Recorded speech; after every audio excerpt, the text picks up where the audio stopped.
Welcome, everyone, to a special edition of Ballroom Conversations. My name is Kenya Garcon. I am the co-chair of the Capital Ballroom Council. Hello, everyone. My name is Jamel Khan, and I am the community coordinator for the Capital Ballroom Council. Dante. Dante Brown Balenciaga, and I am the other co-chair for the Capital Ballroom Council. Welcome, everybody. Thank you for tuning in tonight. How y'all feeling? Oh, you know what? I'm feeling cute. I'm very excited about this. So very excited. So I'm feeling cute. Yeah, tonight's a night, we wanted to address something that we've all been talking about in the scene. We talk about it in silo, so we want to bring everybody together from various different spaces to really have a real conversation and see what we can really do about it. And it's, we've lost a number of people in the community over the years, and especially with this year, we've lost a lot of people. So I think it's time for us to do that. And, I'm a firm believer of, we can't say something needs to be done if we're not really ready to do it ourselves. So that's why, thankfully with these two over here, allowed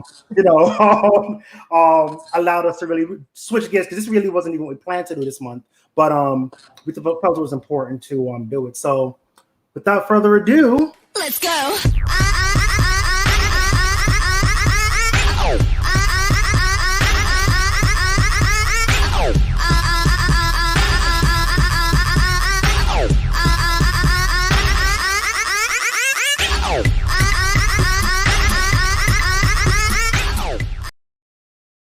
And we're back, special edition. So we're going to start bringing in our guests, because we have a jam-packed show tonight with a lot of good people. A lot of people want y'all to hear from. So let's go. As I bring you up, just introduce yourself.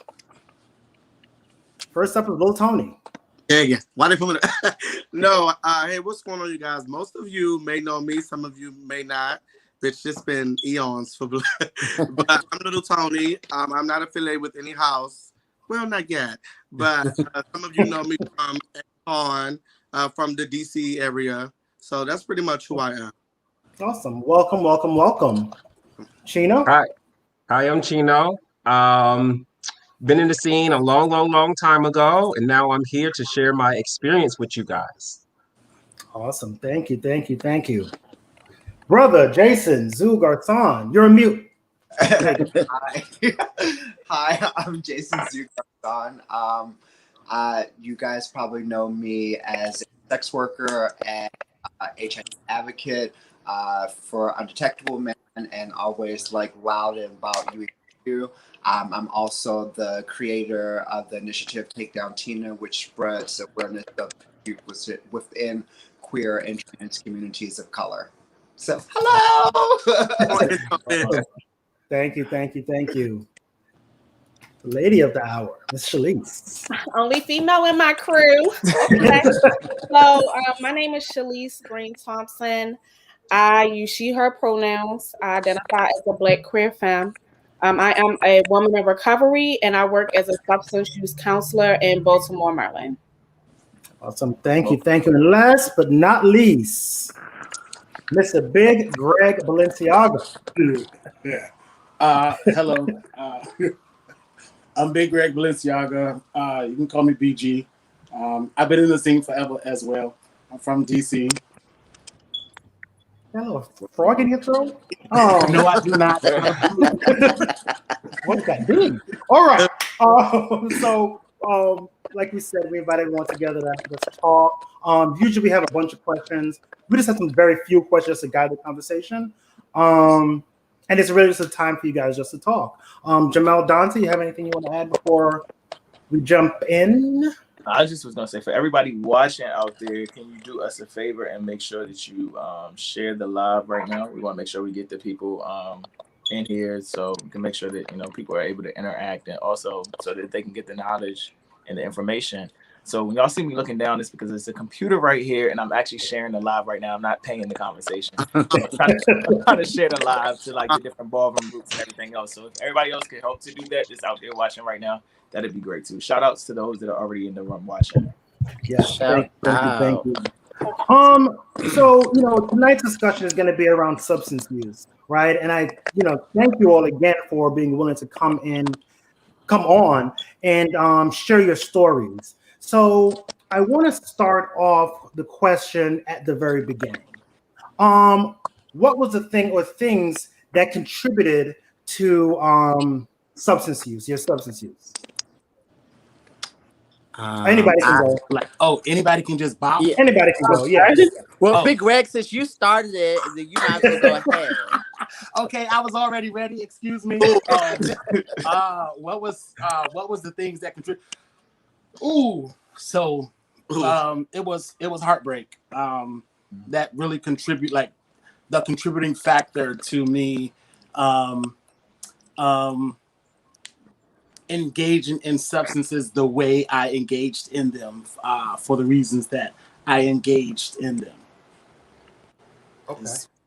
Understand? Yeah. Understand. Gotcha. Okay. Gotcha.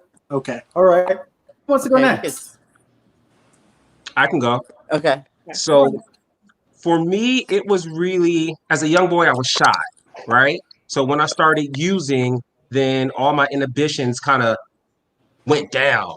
So now I feel like Superman, now that I'm on this substance. And it was a little bit of, discovering myself sexually as well too. That kind of helped with all of that and being comfortable with who I am. Okay. Thank you. I'll go next. Anybody? All right. Anybody? I'll go next. For myself, I really didn't understand like that.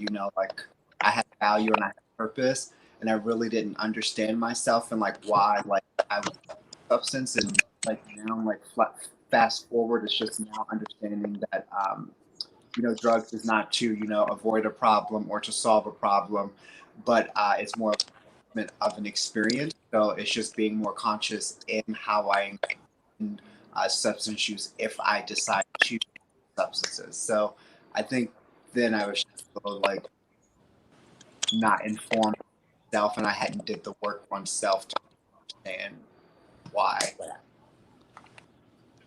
Okay. Thank you. For me, I felt like it was a variety of reasons. I felt like really keeping it real, like really being 100. Bitch, like coming out like in the Edge era, the Monday Night Madness era. These days, bitch, like the girls were getting full. Bitch, like coming as a young girl, I was like 16 years old when I first started coming to balls. Bitch, like these were the girls who you saw in the bathroom. These were the girls you saw, bitch, in the follies. For the girls who was around in that era, bitch, like this was the shit that you saw. And I feel like a lot of it had to do with trying to escape like reality, like the normal shit that we face like every day in life, like health issues, like living issues, like all of these things that the girls really face. Like me being in the scene this long, I've seen the girls really face homelessness, like girls facing health issues, the girls facing accepting issues. Drugs was kind of like a gateway. I feel like at first it was like a game at first. I felt like I never really knew what we was getting into. Like we saw the girls getting full. We didn't see the consequences of our actions immediately. I felt like we saw everybody else was doing it, so it was like we was doing it. It was at one point where, bitch, you couldn't even sit with certain girls, bitch, if you didn't get full. And I feel like coming out, like without that guidance, like without somebody really looking you in your face, like, come on, like let me show you the right way. Like, it's okay to be one of the sober girls. It's okay to be one of the girls who don't get full. I feel like a lot of who I was surrounded with, like the girls was like, bitch, like this is the thing. And I feel like that was the beginning of why I started to get full. It's like different things. And like it's like different levels to that shit, like getting high. So it's like different drugs that I did for different reasons I was. But to turn on cocaine, I really feel like that was the ballroom drug. I felt like that was the DC drug. That was the drug that the girls did. Whenever I came out. To be honest, I felt like. Okay. All right. Well, thank you for that. Thank you for that. Yeah, for real. So, for me, I agree with what everyone said, and I think that as addicts and alcoholics, it's really it's very common that when we face social things that I feel uncomfortable in my own skin, where I am just going out and about, I didn't just want to be me. I didn't feel like just being me and showing up as my authentic self was enough. I had to be drunk or I had to be high.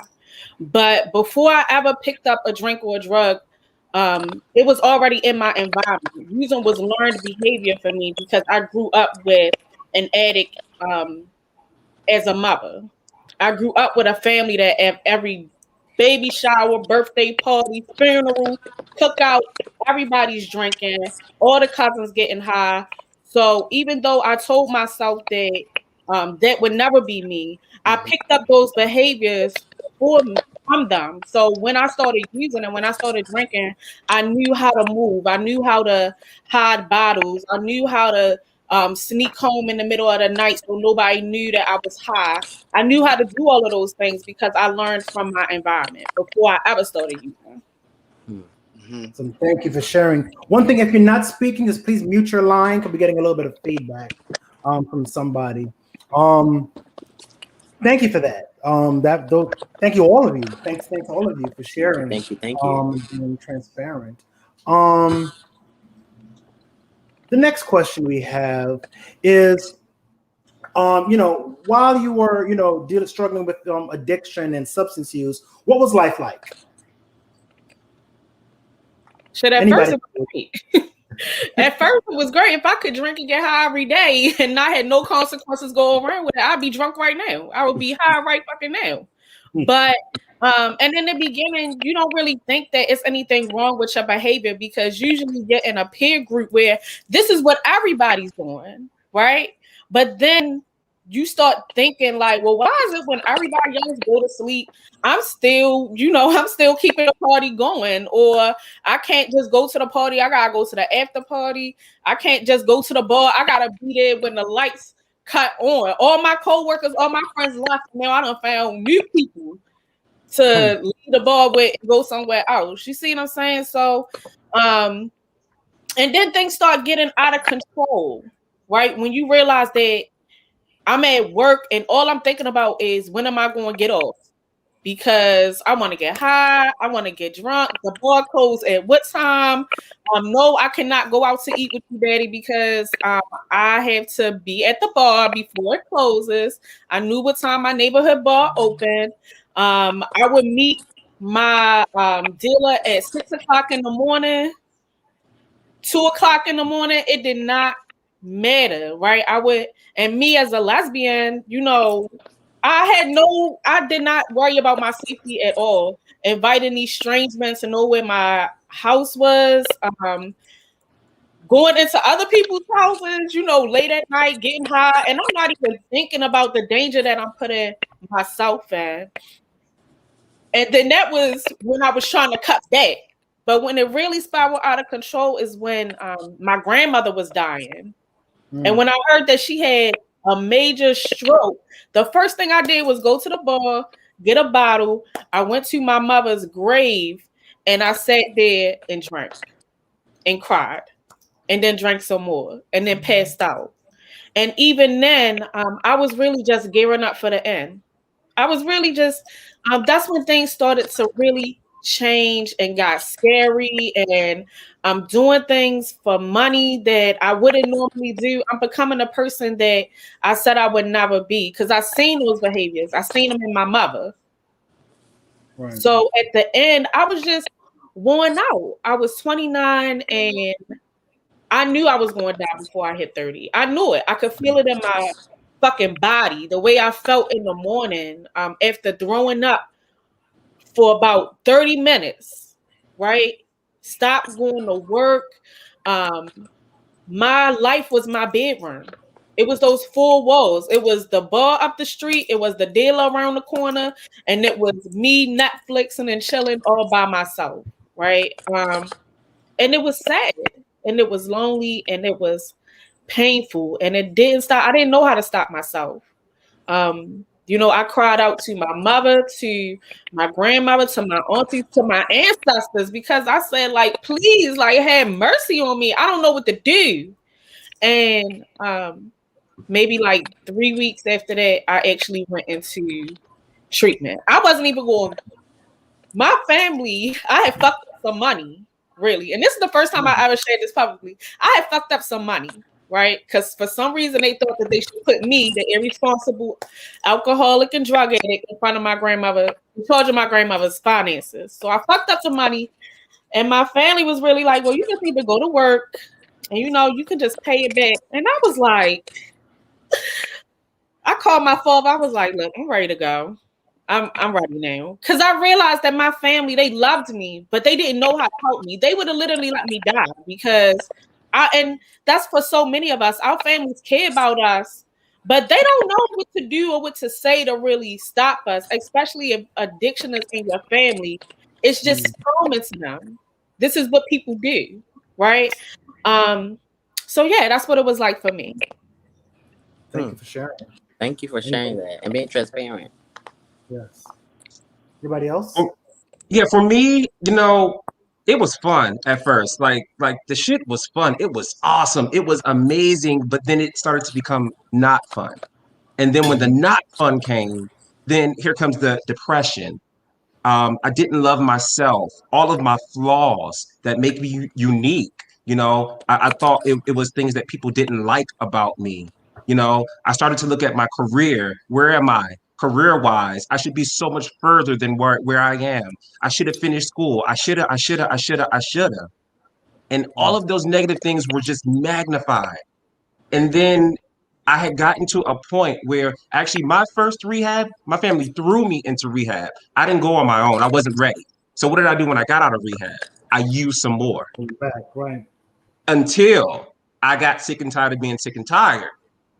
And then I started on my path. Thank you.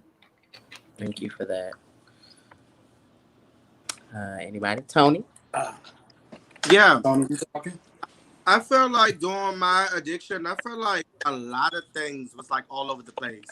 Like I can relate to like first starting Get Full, and it's like, okay, this is fun. This is all games. Even the amount of drugs I was doing, like in the beginning, like I would come in the club and think that a $25 bag is like getting full. Like that in the beginning, it was like nothing. Like I was still very much in tune with Ballroom, still like in tune with walking, and then it got to a point to where it was like, I'm not even here for the ball.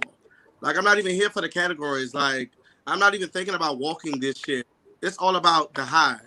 And that shit starts to affect your rent. That shit is affecting your priorities, your finances, to the point to where it was like, bitch, if I got to spend $500 tonight, $1,000 tonight, like, I don't care what I got to spend. I'm going to go get the money. I'm going to make it back. And then we start taking risks and we start doing things that we normally wouldn't do for money. So you can see how like it opened the door for like other doors. Like it just the road started getting darker and darker. And it got to the point to where my friends was coming to me like, like Tony, like I remember like Little James. I remember so many people coming to me like Tony, like we see that like you're no longer even having fun doing what what you love to do. Like you love to vogue, you love to perform, you love the performance part of coming to a ball. And now like we can never find you in the category like you done got caught up with the wrong crowds. Like you're always full. And I just really saw like a down spiral from there. This went on for like 4 years, like cocaine. Then it was pills. Then it was K. It was like it opened up so many doors. And I'll never forget one night we were in Eden, at Club Eden, and Charles came in the bathroom, and I ran up to her. I was like, bitch, I'm like swinging a bag in my hand, like real late. And she like, bitch, what the fuck is that in that bag? And I didn't even know what the fuck I was sniffing. She's like, bitch, like, what is that in that bag right there? And I lifted up, I'm like, bitch, this is the things. And she was like, no, it's not. But she like snatched the bag out my hand and flushed it down the toilet. She's like, bitch, do you even know what that is? Bitch, that's Tina. Bitch, like you here sniffing Tina. And that was like a reality moment for me to like, bitch, like you're so gone in this that you're not even paying attention. You just meeting up with the Get Full girls. You just taking anything from anybody. You just sniffing anything. And that's when I kind of knew that like things was getting out of control. It kind of like, bitch, like she was not using me for that. Like for like a whole week or so, she was like, bitch, I'm not using you, bitch. You had a whole bag of Tina in your hand. Like it really, that was like a realization that made me feel like, Tony, like you need to wake up and you really need to get your shit together. Like during this time I'm facing eviction. I'm like going from state to state on contours, bitch. Like I'm moving here and there, bitch. Living in hotels. It was just a whole. It was a whole big tea because of how deep I got into it. I would say it was a lot. Wow, thank you for that. Thank you for sharing. Yeah. Jason, Anybody else? Greg? Jason, Greg, Gino. Um, I had fun. But on the not to glorify it, but in all honesty, I had mad fun. A lot of it was just to do it just for fun. In the beginning, I guess we all start in the beginning with just for fun. But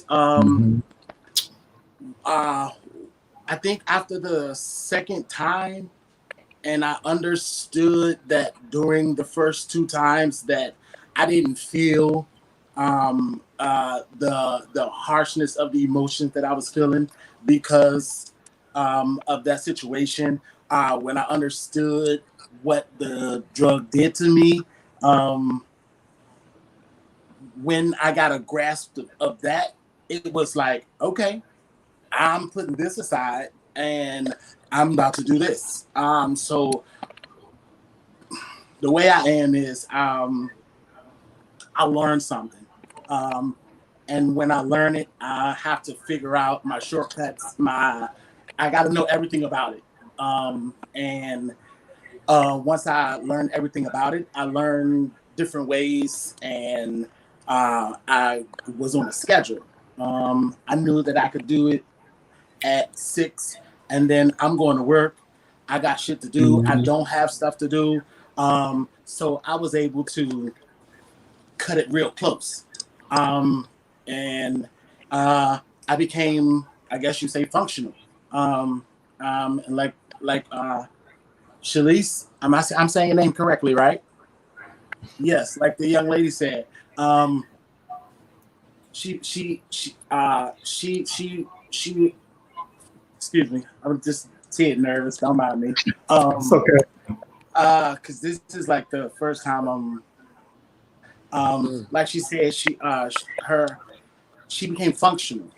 She didn't say those words, but it became functional, and she was able to know how to go in the house, how to be around people. She knew her ins and outs, and that's where I was. I could sit next to so many people and be high as Cooley Brown, just being my normal self because but because of the personality that I have, I could just be my normal self. And they would just, Greg, you high as hell, but they would think I would just be smoking weed. Hell no, I'm over here fucked up. Like seriously. But then I started to to revert and to stay away because I didn't want to have to. I wanted to do other things and not just be so solely based in doing it in this environment. Not unfortunately, excuse me, but little Tony, like I've never been in like a regular club or at a ball or anything and been high. When I came out, fortunately for me, I had guidance to say, hey, don't do this, don't do this, don't do this. And like I said, the type of person I am, I'm gonna stick to it. So I didn't indulge too much into other things. And I was able to not go through those kind of hardships, but the hardships I went through more so internally. And I think that's worse than anything externally because I'm with myself 24/7. It was good in the beginning. I learned how to mask and deal. So that was both good and bad. But when the high is gone, a lot of it comes right back and it's hitting you. So at times it was worth it sometimes. Let's just say that. And Understand. Thank you. Definitely well said. Thank you for that. Last but not least.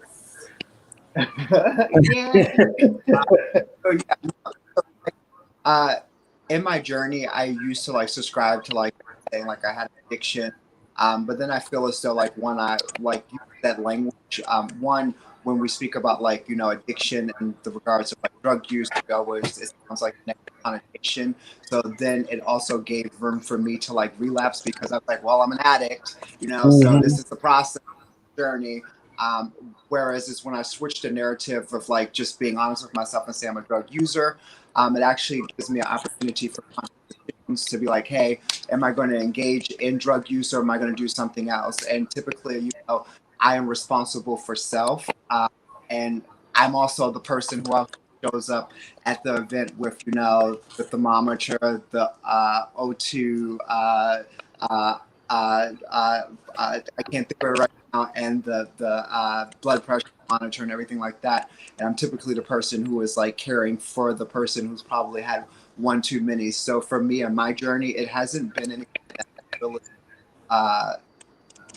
been super negative in the sense of like, you know, loss of job, loss of friend, you know, loss of income. I would say, like, to be quite honest, like my connects were like I've have burnt bridges with connects because I'm just the person who's like super like, hey, this is what you have to do. This is what we're going to do. Because, you know, I'm just not about like all of the riffraff. And so, you know, moving forward in this light and in this journey, I feel as though a lot of people don't like include harm reduction like I did. And so maybe that was my saving grace to be able to be like, hey, you know, I'm going to do this. Or if I'm at an event, I'm going to just like, you know, drink water. I'm going to eat, you know, I'm going to say no on that next hit and be like, I'm good and be comfortable with saying no and not feel peer pressure. You know, I'm going to have a moment to just sit out and just do all of the things that I want to do for self. Because like, this is like my whole like being and I have to care for it. So for myself, I mean, it really hasn't really caused anything negative as far as like mental health, anything like that. Like I feel as though, for the most part, it has evolved into and not to glorify like, you know, everybody's journey, but like for myself, it's just giving me opportunity to like kind of give myself a pause and really think about what I want to do in my life and my choices. Okay, definitely. Thank you for that. I know this is definitely not an easy thing, especially for people that are first timers talking about stuff like this. But I promise you, this is going to reach somebody. So many people. And it's definitely going My to phone had cut off. help them understand a lot of different things because, and this is just me inserting, but even though you may not know who they are, but because Kenya hates when I does this, but even though you may not know who they are, and we may not know who they are, however, they are, you know, just listening to stories of people that they may sit next to and they never know anything makes a huge, huge effect. You know what I mean? It makes them think. And if we can start the seed, then we can water it and then it will then grow from there and we can nurture it once we, you know, get our hands onto it. So again, I'm gonna thank you all, Shell, because that's just the person that I am. Hold on, I think Shalique might want to had something she wanted to add. Okay, yeah. So I just wanted to quickly affirm Jason for bringing harm reduction into the conversation. Now, in my personal life, as a person in recovery, I live a totally abstinent lifestyle. But as a counselor, I think that harm reduction is definitely an important framework to bring into any conversation about substance use. Why? Because some people, maybe it's one particular drug that I feel like is more detrimental to my well-being and to my livelihood than another. So I may want to stop using heroin or Percocets, but I fully intend to keep smoking weed. Or maybe I may want to stop using Tina, but I do not have a problem with alcohol use, right? And we have to accept people for where they are because it's not, his journey is not my journey. And my journey is not his. As long as we get to the same place of having a health-filled life, that is the goal, right? So, because sometimes when in this community, in the sober community or sober curious community, because some people may not be ready to be sober, but I'm curious and I'm preparing myself to minimize my use or to stop using, right? I think that it's a lot of judgment from within the community because especially people shy away from 12-step fellowships because of the strict abstinence requirements, right? But there are so many other ways to find community. You can go to Smart Recovery for women in recovery. There are support groups just for women in recovery. You can go to just strictly therapy or everything. It's no one way to do things. It's no one way to save your life.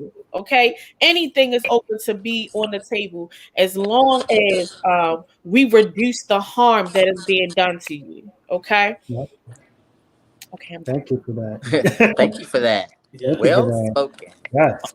Kenya. We have a question from the audience.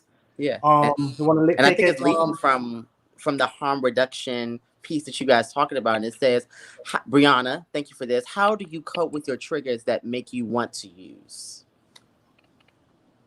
How do you cope with your triggers that make you want to use? You're around your girlfriends, you're at the feng shui, you're whatever you're doing, and you know your girlfriends don't want to do the things. They want to carry on and they want to get into it and they want to know what it's doing.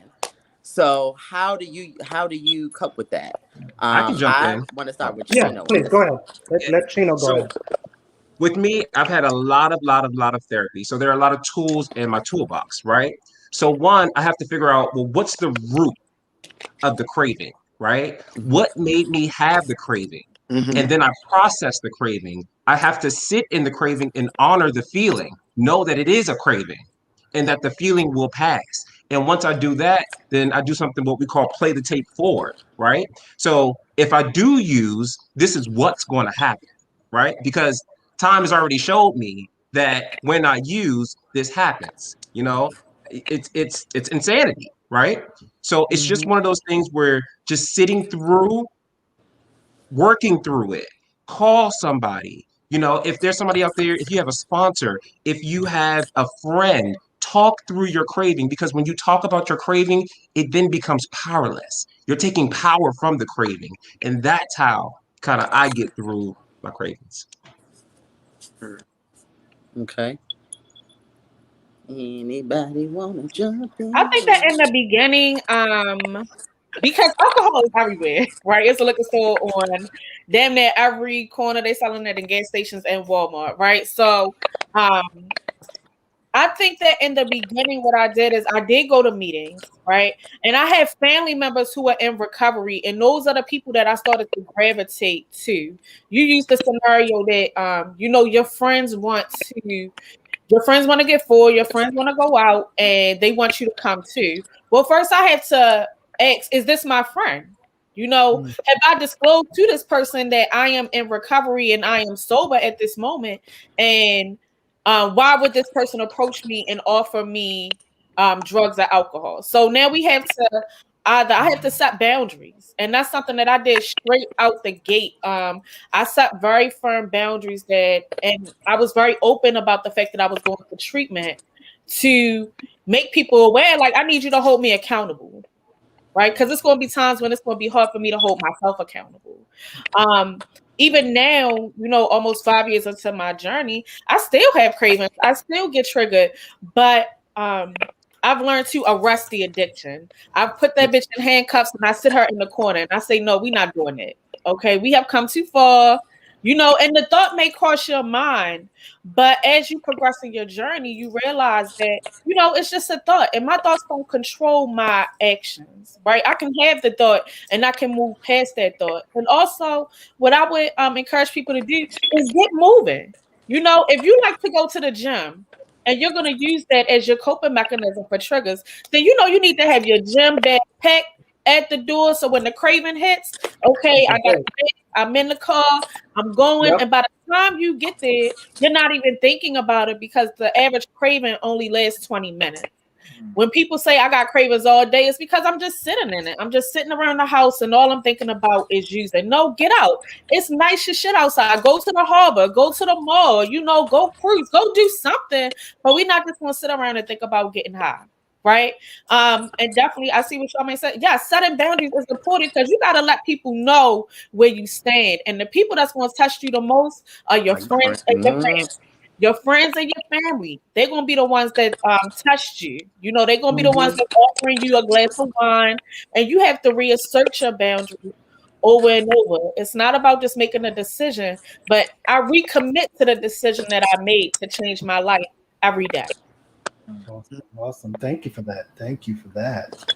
Yeah, An- I Thank feel you, like I thank you, thank you. like um Anybody else want to just jump on that question? I think Jason was yeah. talking. Go ahead, Jason.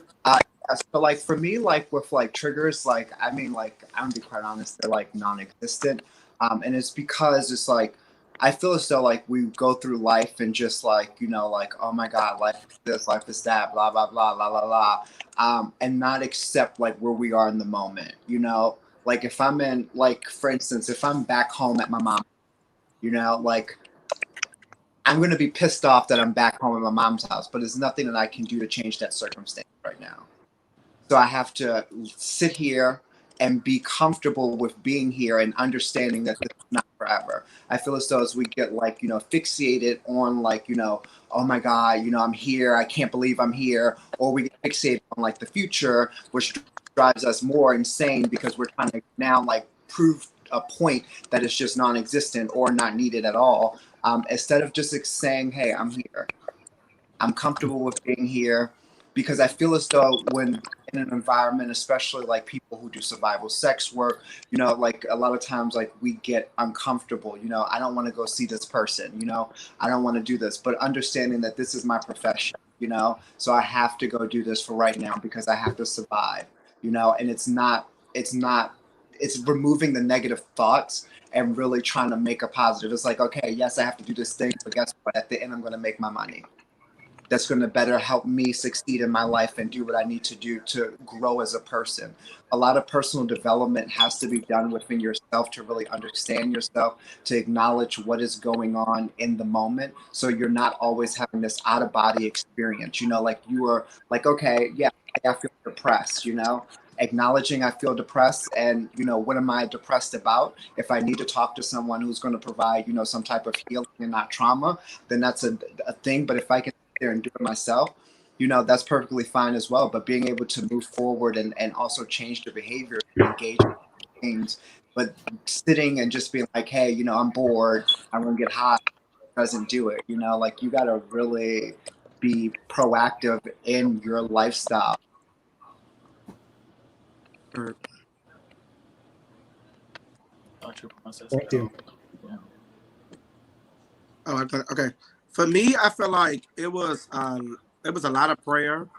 I feel like you have to really be real with yourself. You got to have those keep it real moments with yourself. Like, do I really want to be free from this? Like, am I even really taking this serious? Like, how serious I'm about really getting free from this?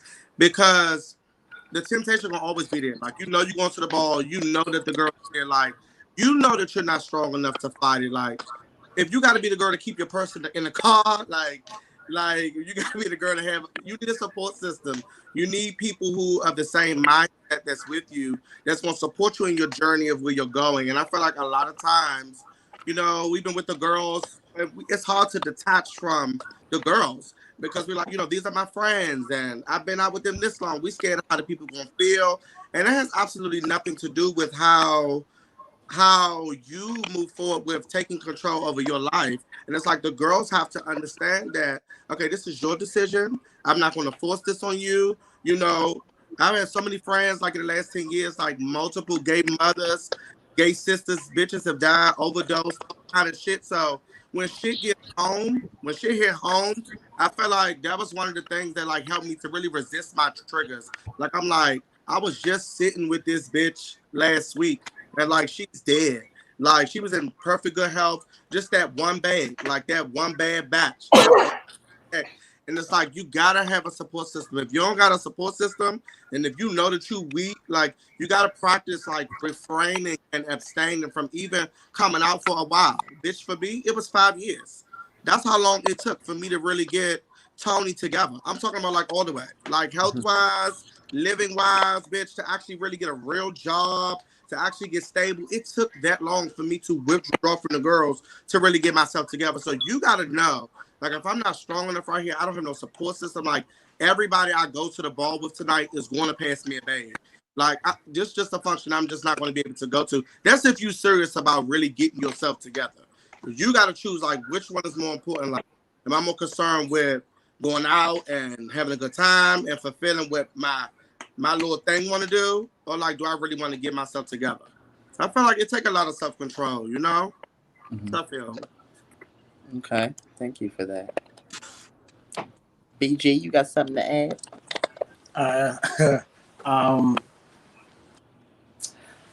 Keeping busy for me. It's always trying to stay busy. Trying to plan things with friends and family. Um, getting to see my house. Like, I was really going through it not too long ago, and they don't even know how they helped me out. It was just, I'm coming to the meeting. All right, I went to the meeting, and just the camaraderie, just that art of love that you have to be there to understand it. Just that it's rejuvenating, it's refreshing, and that has taken me further than the high would have, than it has ever done. And even with me saying that, there's still that weakness, there's still that craving. I believe someone just said, like, you're always going to have that craving. It's what you do to I don't know if saying mask it or to make it subside. Which one is better, or to be understood better? Whatever you have to do that, or whatever I was doing to do that. It's what I do. Stay busy. I've learned to paint. I like decorating and stuff. So being artsy, I've gotten back into doing a whole lot of artsy stuff. I cook. Oh, also eating. I've gained, like, y'all see me keep blowing up and blowing up and blowing up. The struggle is real. I'm out here. I gotta hit the turkey because I got a craving. So if any of y'all got some cravings, come over out. Y'all, look, we can eat. We love to eat. Thank you. We have a question, but you do want to take the question in the comment section, Dante? Do you want to take one of the pre-written questions? Which one do you want? Either one. Did any of you all seek help through a substance abuse program? If so, how was your experience? And this is from Charmaine Garcon. Shout out to you, Charmaine. Charmaine, sissy. Man. I can go. Oh, Yeah, go for it. so for me, I've been in 3 rehabs, right? So I told you guys the first rehab, it was like I was on vacation. They had a pool. We went equine therapy. It was set up like college. It was fun. So I felt like I was in Hollywood somewhere. I was living a life. I was a celebrity. And then I got back and I used again. So then I found the IOP. And I'm like, okay, this is different. IOP is intensive outpatient service. So I kind of figured out that IOP, I need to learn how to live with life on life terms, because when you're in rehab, you're in a bubble, right? So nothing kind of really affects you when you're in that bubble. So in IOP, I kind of learned how to deal with life as things happen, losing jobs, things happening with partners, all those kind of things. Still didn't click, right? Boom, went back out. So then I said, all right, shit, I need a reset because I got to take myself out of this situation. So I put myself back into rehab. The last time it stuck because I was the one to do it. I was the one to say, I gotta, I can't live life like this anymore. I have to make a change. And the change, like y'all said, the change starts with me. So that's what I did. So now that I've been out of rehab for the second time, I went back to do my IOP. And now I'm still in there. I'm going to be in therapy for the next maybe year and a half. And I love it.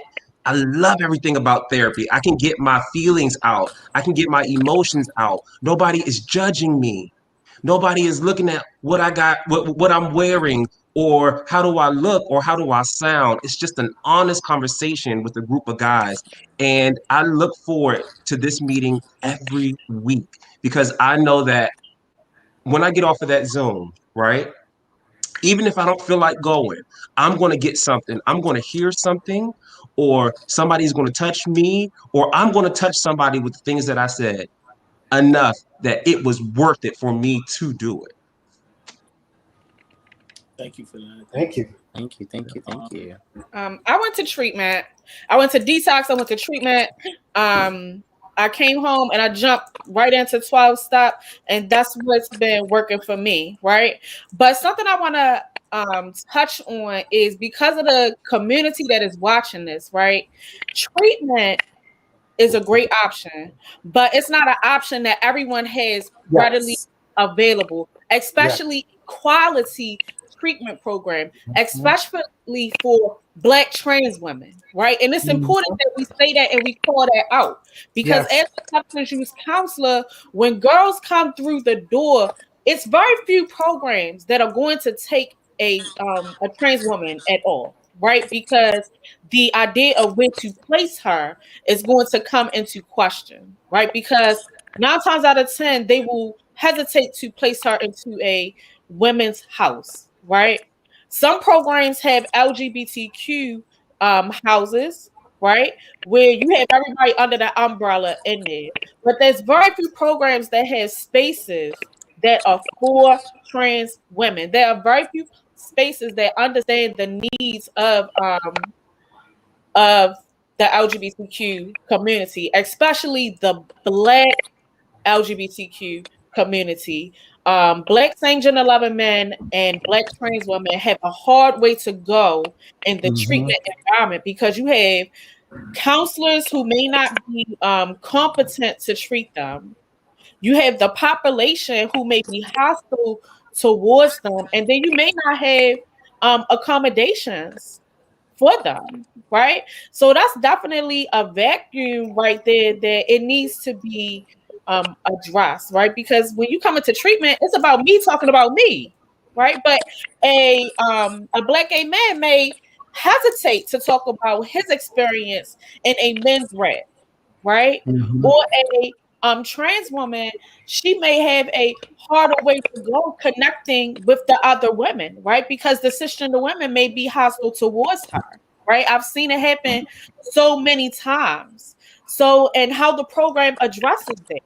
How the program addresses that, if they're going to brush it under the table, or if they even understand the needs of the Black LGBTQ community. As Jason said, a lot of people are doing survival sex work, and that impacts, the way that we navigate through life. You have people who may be dealing with various health issues, and that impacts their self-perception. And not only that, but if they need that warm blanket, if they feel like they need the addiction in order to deal with life. So we have to consider those things when we're talking about organizations that are able to treat our community. Absolutely. All right. Absolutely. Dante, you want to ask a follow-up? Anybody else want to comment on that first? Yeah, I'll go. Go for it. Yeah, I mean, like I've done like a volunteer day, which was like, it was a great time to really like reset life. And then I did another one at a crisis house, which was like a reality for me, because then it was like, like I don't know, people like they call you like first class, and so you're like, oh, I get it, I'm different, great, but like, yeah, like it was. I feel like my experience is that most of the time the counselors or like the therapists are like always just trying to like rush me out, which I'm okay with, but like it's just like like they understand that like, hey, you get this and like move on. And I feel like that's not the story or narrative for everyone, because like when people like go into these facilities, like once they lock those doors, like you're stuck, and so it's just we have to acknowledge that like especially like places in the South, like they don't really have treatment centers, like, or rehabs as much as just sending people to like, you know, a hospital or going to an ER and staying on, you know, a psych ward type of thing or a behavioral health unit, which is not like really like great for people. Like, you really need to be somewhere where you're actually able to get, you know, the treatment that you need, and really understand like what is the next step moving forward. Because my experience is working as a recovery coach, like I feel as though like they don't provide those next steps. And so what happens is that, well, we're done with you. We put you out there in the world, and then you don't have anything, you know? So it's really like that, like, just don't go to the hospital, like really seek a treatment center or a rehab. Really look at the opportunity first before you do it. And I know a lot of times we're probably like at, you know, our wits end, but really just try to be mindful of that, because I feel as though a lot of times when we go to the hospital, like those doors locked, like it's unfortunate, especially for people of color. So promote treatment centers, please, and we need to invest in LGBTQ treatment centers here in the South for sure, because the hospital is not a great place for us. Thank you. Thank you for that. Definitely. Kenya? Okay. I want to say thank you to each of you for sharing your story. You know, and I think I said this in an email with y'all earlier, like, you know, I know we're not going to be able to solve the problem in this hour or even in this 2 hours, but, you know, just leave. And sometimes I think looking down, I'm reading the comments, like, y'all comments are actually impacting people's lives right now, like in real time. People are thanking you all. And I'm seeing people like having aha moments and asking questions. So I want to thank you all. Thank you all again. If you guys want to hang on and watch online, you guys can. I'm getting the notice that the second set of panelists are trying to come on. So again, thank you all. Thank you for your time. It's so good to see all of you. I feel like I haven't seen y'all in so long. I can't wait for COVID to be gone so I can see everybody and we can kiki and you know, have some good times. You know? And this will be the last one as well. So we'll definitely see everyone's face on here. And again, we really appreciate everyone being super, super, super transparent from the top to the bottom. Like, we really, really, really appreciate you guys so much. You have no understanding. So definitely we want you guys to stay on and watch if possible, and see, you know, what else we have in store for tonight. Awesome. Thank you so much. Thank you. Thank you. Thank you, everyone. Love you guys. Right. Love you guys. Good night, everybody. Love, hearts, everything, all the things. All our viewers, don't go anywhere. Bye. We're gonna play a quick video, and then we're gonna bring up our second panel. So just stay with us if you're currently viewing. Yes, we're gonna take a quick. I don't think people heard you. Oh, I said the people didn't hear me, or you didn't hear me. I said for all our viewers currently watching, stay with us. Don't go anywhere. We're playing a quick video while we reset for our second half of the panel, and then we'll be right back to continue this conversation. And we're going to begin to talk about solutions. So don't go nowhere. Yes. And we're going to bring ballroom leadership on as well with some subject matter experts. So hope you guys enjoyed the video. We'll talk about it in the second half as well. Thank you all. As soon as the video starts. Methamphetamine. This is what I do to motivate myself a little bit. A drug that was also known for a while as redneck cocaine. A little like, you know, It's believed to be only used by hicks in rural areas. They use it, but so do gay men in urban centers. A lot of people use it for sex. As a way of sort of enhancing their lives, enhancing their partying. But no, I do it and I channel my inner passions. So here we go. Let's turn up. Over 11 million Americans have tried meth at least once. You ready, Rose? My name is Courtney. The same data says 440,000 were last month users, but this is all data from 2012. I'm 29. Its use is likely still on the rise, according to DEA meth seizure data. I am a functioning drug addict. Here we go. Crystal meth is extremely addictive, and Courtney has been addicted for 5 years. Would you like to get the booty bump on camera too? Use among gay men happens at a higher rate than other users. It's very difficult to try to really get our hands on what proportion of gay men are actually using meth. But I think it's safe to say, based on a cross-section of the studies that have been published, gay men are overrepresented in the population of methamphetamine users. That's called a health disparity in public health research. With this drug, what it's known for is bringing out the uninhibitedness of your inner like sex beast, I guess you could say. And it's not exactly a secret in the gay community. There's actually a term for it, party and play, or P&P. To describe the association between engaging in sex and using drugs. 9 times out of 10 is meth when you're partying, you know. The reason that meth use allows individuals to stay up for 2 days or 3 days and have marathon sex is because it's speed. Meth use has been viewed as a causing factor of HIV. But Dr. Halkitis' research and Courtney's experience suggest something more complicated is happening. I felt I've been gay since I was like 2 or 3. I would dress up in my grandmother's high heels and put on my grandmother's dresses. Growing up, Courtney was rejected by his father and turned to sex chat lines in search of a male mentor. I've been having sex since I was like 12 with grown men. He said he had slept with over 50 people, half adult men, by the age of 14. That's abuse. You know, that's sexual abuse. By 21 years old, Courtney found out he was HIV positive, and 3 years later, he tried meth for the first time. I was 24 years old in Atlanta, Georgia. I had broken up with my ex. I found out I was HIV positive. It's like nothing mattered to me, you know. I wanted to get away. I wanted to take my mind off of me being positive. It took the hurt away, in the most part. In a 2014 study, Dr. Halkitis found that 65% of HIV-positive men started using meth a few years after contracting the disease.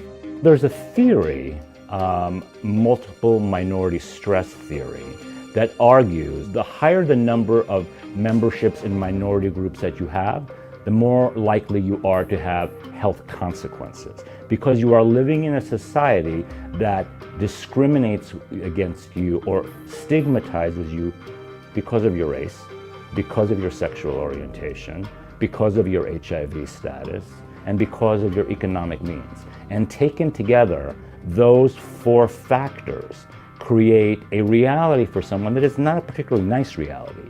And so methamphetamine provides a very quick and easy escape from day-to-day living. After 5 years, Courtney is finally telling family members about his addiction and trying to stop. It just took for him to really come out to let us know. So basically now my thing is, like I said, do more things on helping him quit. But of course, quitting and staying clean is a struggle. The typical treatment for meth addiction is behavioral therapy, basically Alcoholics Anonymous for meth. And at the park with his cousin, Courtney bumped into a former heroin addict who had similar advice. September 4th, be 7 years. Congratulations. Congratulations. How about you? I'm currently using. Oh yeah? Yes. Okay. Off and on, but Yeah. it's a everyday. It's a process, and it's a. Yeah, man. I mean, that's why meetings and shit, or like even just talking to people who have a similar problem is it, because it's an isolatory disease. Being clean this long, I can tell you, it's the greatest. It's the best thing that ever happened to me.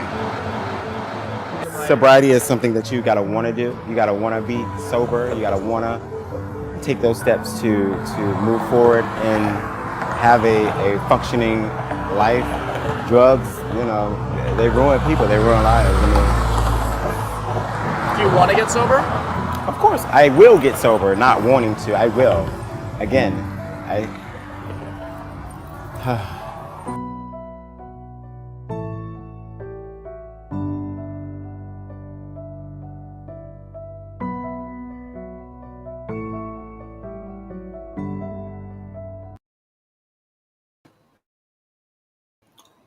Welcome back, welcome back, welcome back. Panelist, Jamila's not here, so I'll take him off the screen. Oh, there you go, you're back. Okay, good. That's all. I didn't want to put you out there, bro. Always trying. No. You know, Some of you have seen this video. What are your thoughts about this video? I've actually seen The video. I've seen it before. It's impactful. Like every time, just watching it. Impactful. Like watching the road to recovery and just to the transparency, and then also just understanding. I think a big part, and I'm glad they touched on it, is understanding health disparities within our communities and how that's essentially why it impacts us so much more than other communities. Yeah, agreed. It's one of my videos when I do my presentations on substance use. I do a lot of presentations primarily around meth and opioids, and it's definitely a video that hits it home. You know what I mean? It really makes people realize it. So it's time for our second half of the panel. Thank you all for hanging around. Thank y'all for watching. Thank you. Do us a favor, share this live again. Share this live. Go ahead and share this live to your Facebook groups that you're in. All of them. Don't try to just put it in just the ballroom ones. Put it in all of them. Share it to a few people's walls. Tag some people. This is information that anybody can use because anybody can be dealing with substance use or abuse, recovery, or any of that. So it has no fate. And if you know someone that you think should see this video, it's on YouTube. Just go to Capital Ballroom Council. It's being streamed there live, and it will live there. So if you don't have access, because some people don't have access to Facebook, we put it up there. We want to make sure everyone gets to see this. All right, next half of the panel with ballroom leadership and subject matter experts. Simon's 1 and 2. All right. So without further ado, let's bring them up. First up, Mr. Lanvin. So what I want you to just introduce yourself, say who you are to the people so they know who you are. Oh, you're muted. You're muted. Zoom 101, my bad. You are professional ballroom or both? Both. I am Donald G. Murray, LSW, LCDC3, MPA, and I'm also the icon overall Godfather Ron exclusive La Band. Awesome. Thank you. Welcome. Thank you for joining us. You're one of the people I wanted to, that I said, one and the same, part of the community leadership, and you're in the field. So thank you for joining us. I'm excited. No, thank you. Next up is another Lanvin. Tim, you want to introduce yourself? Yes, sorry. Y'all caught me so hard. Yes, I'm Tim Tobias. I'm a social worker, and I'm also one of the founders of Ballroom We Care. Ballroom We Care focuses on addressing crystal meth use and ballroom, and also mental health related issues.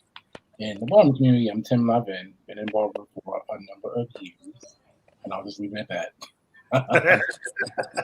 Awesome, thank you. Love your book in the background too.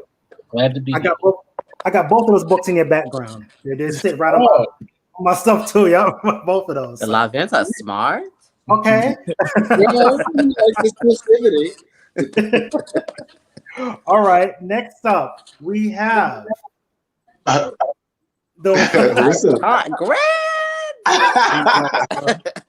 Can y'all hear me? Yeah, we can. Okay, I'm Icon Charles West. That's it. Icons. I didn't realize this is a panel full of icons. What's going on? All right, next up is founder Icon. I was looking away. This is like Icon. I was typing. That's what I was watching while I was typing. I was not gonna be introduce yourself. Let the people know who you are. Icon Shannon, founder and current father of the House of Garcon, and profession. What I do for a profession? Sure, why not? I'm a network engineer for DC government. Thank you for joining us. We have yet another icon. Icon. Icon. What's up, everybody? Hey, good. Go ahead. How do you want to introduce yourself? Yes, I'm the Icon overall mother, Jason Prodigy. I also am Jason Bowman, celebrity makeup artist, actor, advocate, and board of directors for Philadelphia Black Gay Pride. Awesome, thank you. Yeah. You know, when we were putting together the panel, I didn't realize it was all icons. I didn't realize that. We just said we know they're gonna do it. Yeah, we wanted leadership. We wanted ballroom leadership. So Yeah. it's actually And we great got with it. all the icons. Yes, we got And it. we got it. Next up, Harold was prepared. Harold was ready. He was posing. Oh, you're muted, Harold. You're muted. Can you hear me? Yeah. Yes. Yes. I'm totally. Hello, everyone. Mute, Charles. I'm sorry. Go ahead, Harold. All right, I'm Icon, founding father. Was Harold was live here in the D.C. area. I work, with local. Okay. No, it's very choppy. It's going in and out. Your It's phone's going in picking and up out. something. I'm not sure. I'm not sure why. Is that better? Yeah. Oh yeah, actually it is. Okay, so I am. Hold on, let me change it. All right, I'm Harold Balenciaga. I'm founding father, overall father of the House Balenciaga, a ballroom icon. I'm here in the DMV area, but I'm known nationwide, worldwide, and I love our community. So I enjoy working with people. So part of the reason I'm here today. Okay. Awesome. Thank you for joining us. Now, another one. I'm sorry, I didn't mean to catch you mid-drink. My bad. My bad. Deja was saying I'm sorry, you're muted. I can't hear you. Are you muted, Dave? You're muted. Wait, well, I'm the only legend up here. What's going on? You matter. Everybody better have The something. legends matter too. Hi, I'm Deja West. I'm the East Coast mother of the House of West, the captivating House of West. Sorry. And I'm a medical case manager outside of Ballroom and a benefits coordinator. And I'm basically mother to everybody, I guess. Awesome. Welcome. Thank you. And last but not least, we have someone that is an ally. Some of you may know, some of you may not know her, but I want to bring up Billy Tyler. Wait a minute, it's not letting me add Billy on. I'm gonna have to do something.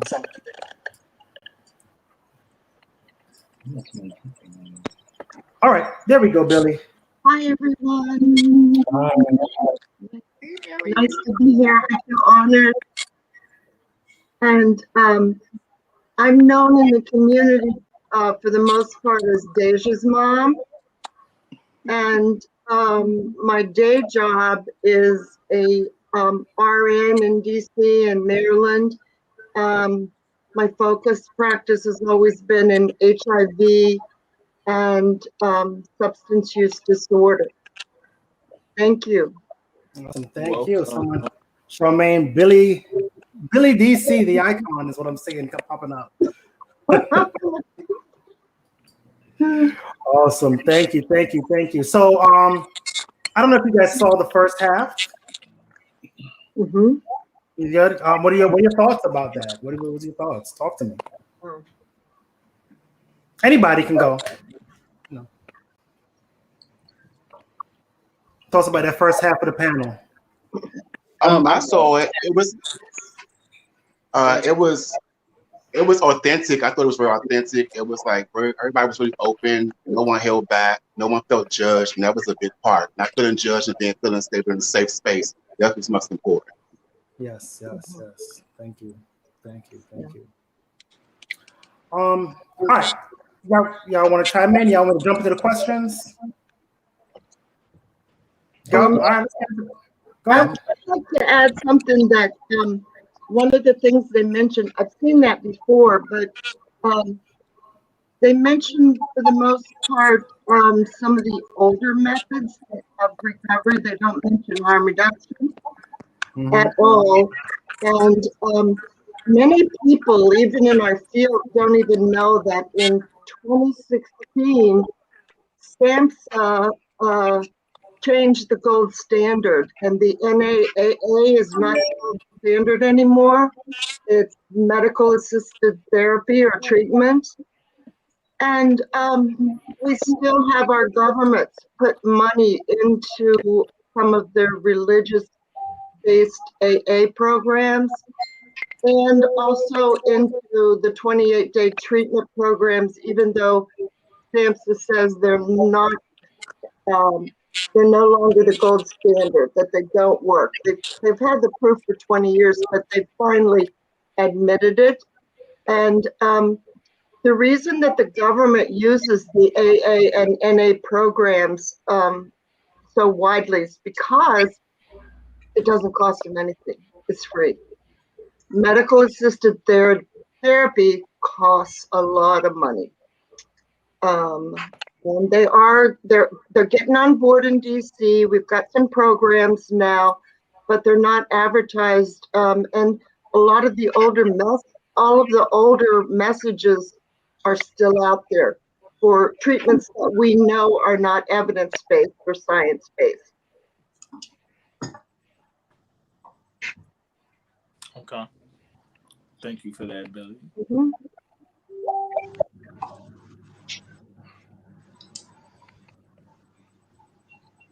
Kenya, we can't hear you.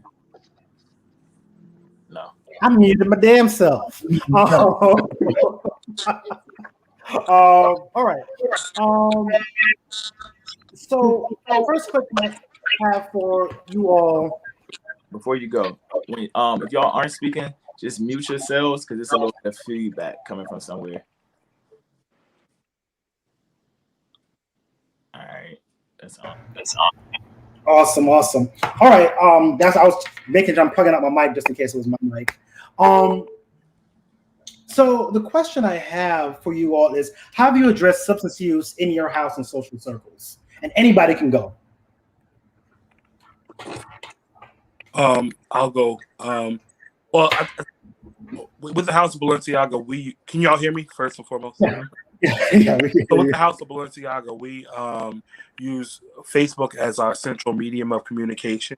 So from time to time, I will go through and address things that I or other leaders or other people in the house have noticed that have become, I don't want to say problematic, but have started delving beyond the norm.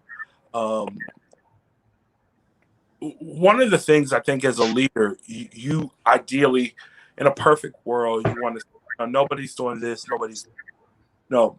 The reality is we're dealing with adults that are in multiple social settings.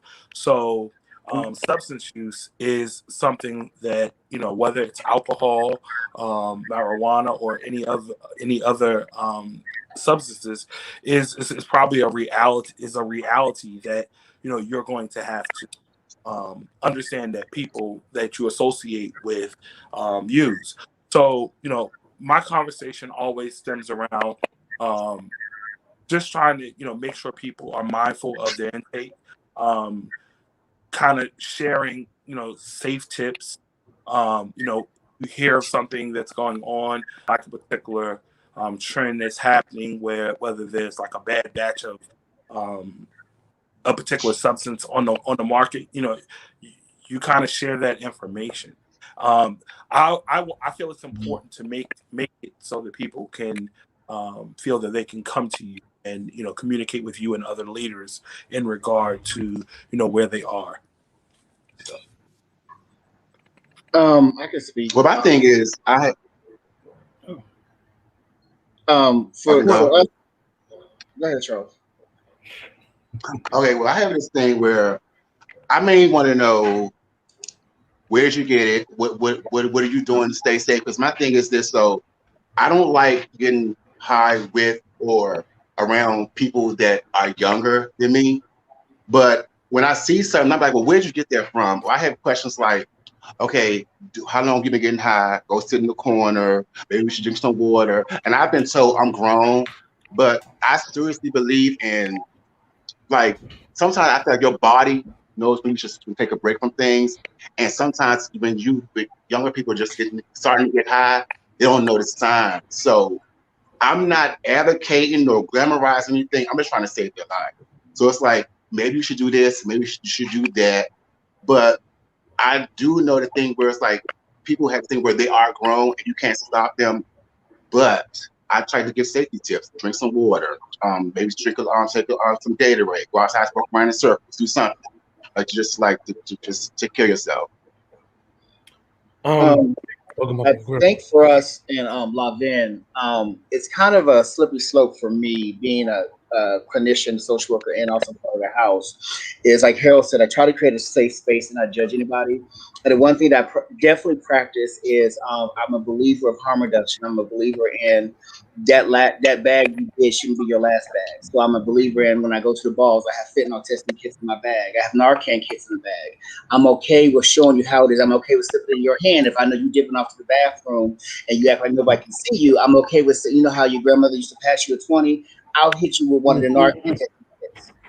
I think that everyone is grown, everyone has their choices. And the other piece about it is that I don't think anybody wants to be ridiculed or preached at.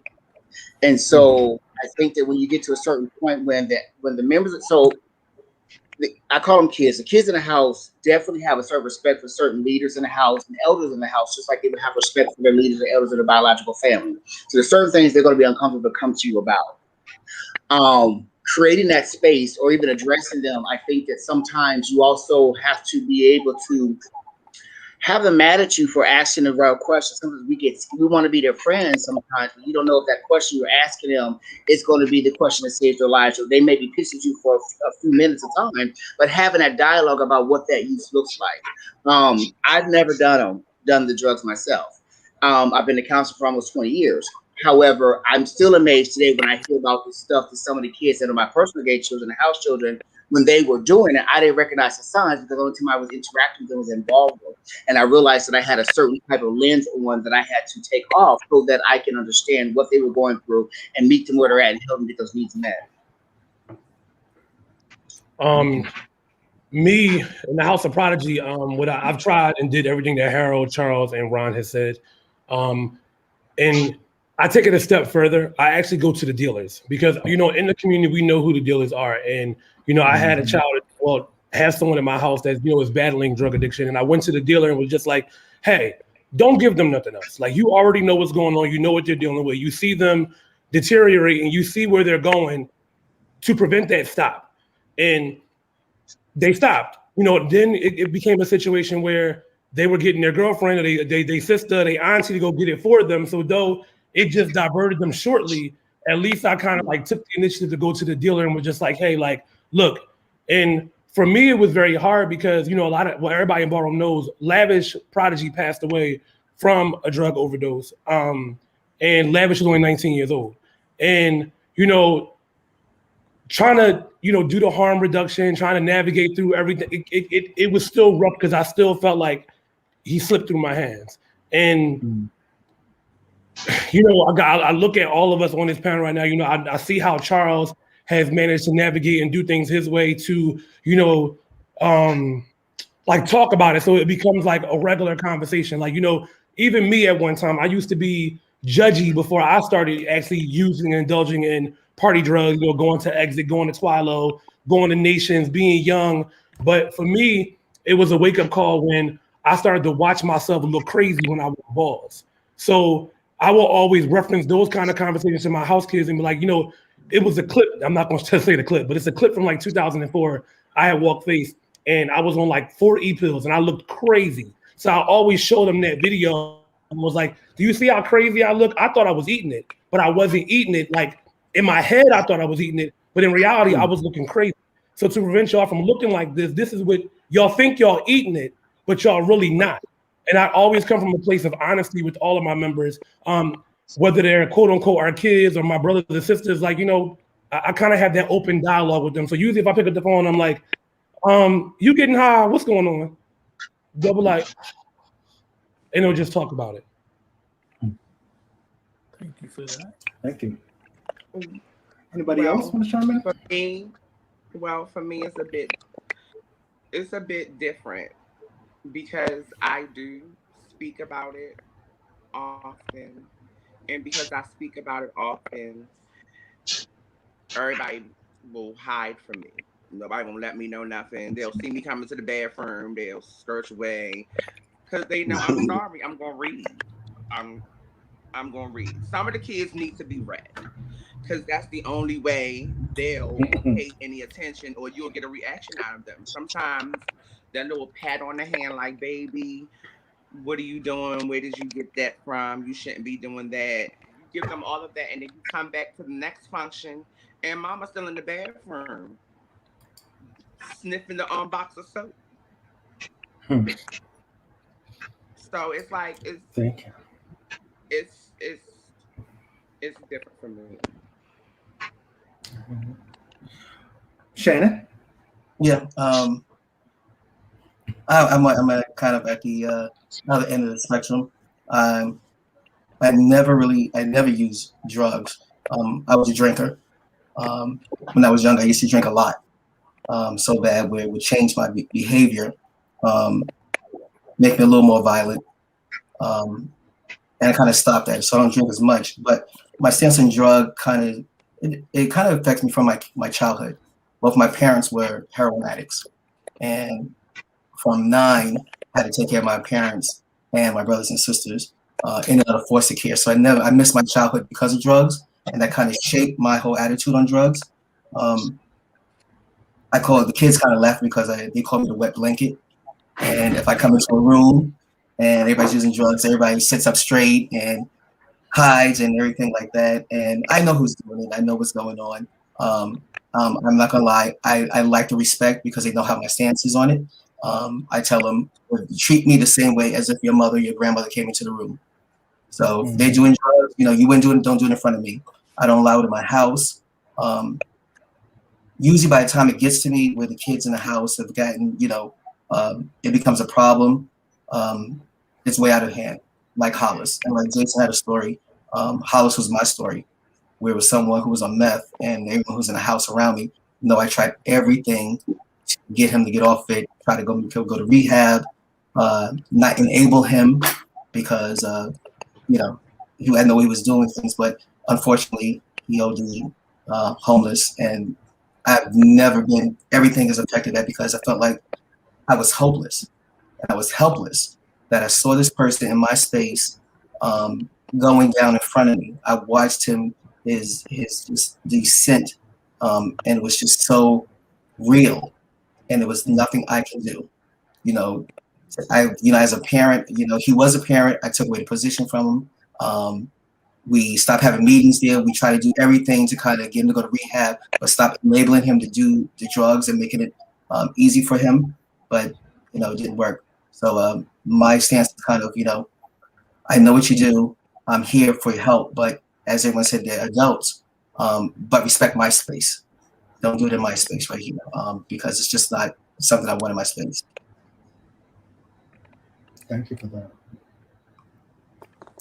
That actually leads into the next question. Dante, you want a question? Well, really quick, if I could. Yeah. Yes, please. I think that when I look at this panel of individuals, I look at individuals in their respective organizations throughout the community hold in high regard. I think that, one of the things that we all have to keep in mind is that none of us want to see people doing things that we don't approve of, that we don't necessarily approve of for ourselves. However, the reality is that people are going to do those things. I think what's most important is reconciling with yourself. How do I get to a point to make sure that, I am allowing an individual to feel that they can come to me, in their time of crisis. Sometimes when people are really struggling, they need to go to the most powerful person that they know of. And when I say power, you understand how I'm using it. So I think that very, while we have our standards, I encourage everyone to try to get to a point where you make it so that individuals feel that, they can come to you and, you're going to be able to listen to them without being critical of them. But I just want to. Can I ask something? And please. I think there's a fine line though between making yourself accessible and also enabling. And I think that's the challenge right there, because I think everybody here wants to be accessible to all their kids. I have no doubt about that. Looking at everyone here, that everybody wants to help, but it's a fine line, and sometimes we don't know it. And I had to find out the hard way that I'm accessible, but I also was enabling, and I didn't even know I was enabling, and that was making matters worse. And it was a big wake up lesson, because you want to be accessible, but it is a fine line. And I don't think we know where that line is crossed. I don't. Yeah, you gotta make them comfortable, but let's also kind of know educate ourselves, and I had to educate myself when am I Yeah. around. There's a lot of feedback coming from somebody. If you don't mind muting your line if you're not speaking. James, I think you mean come to you, not cope to you. Oh, I didn't even see that. Thank you, James.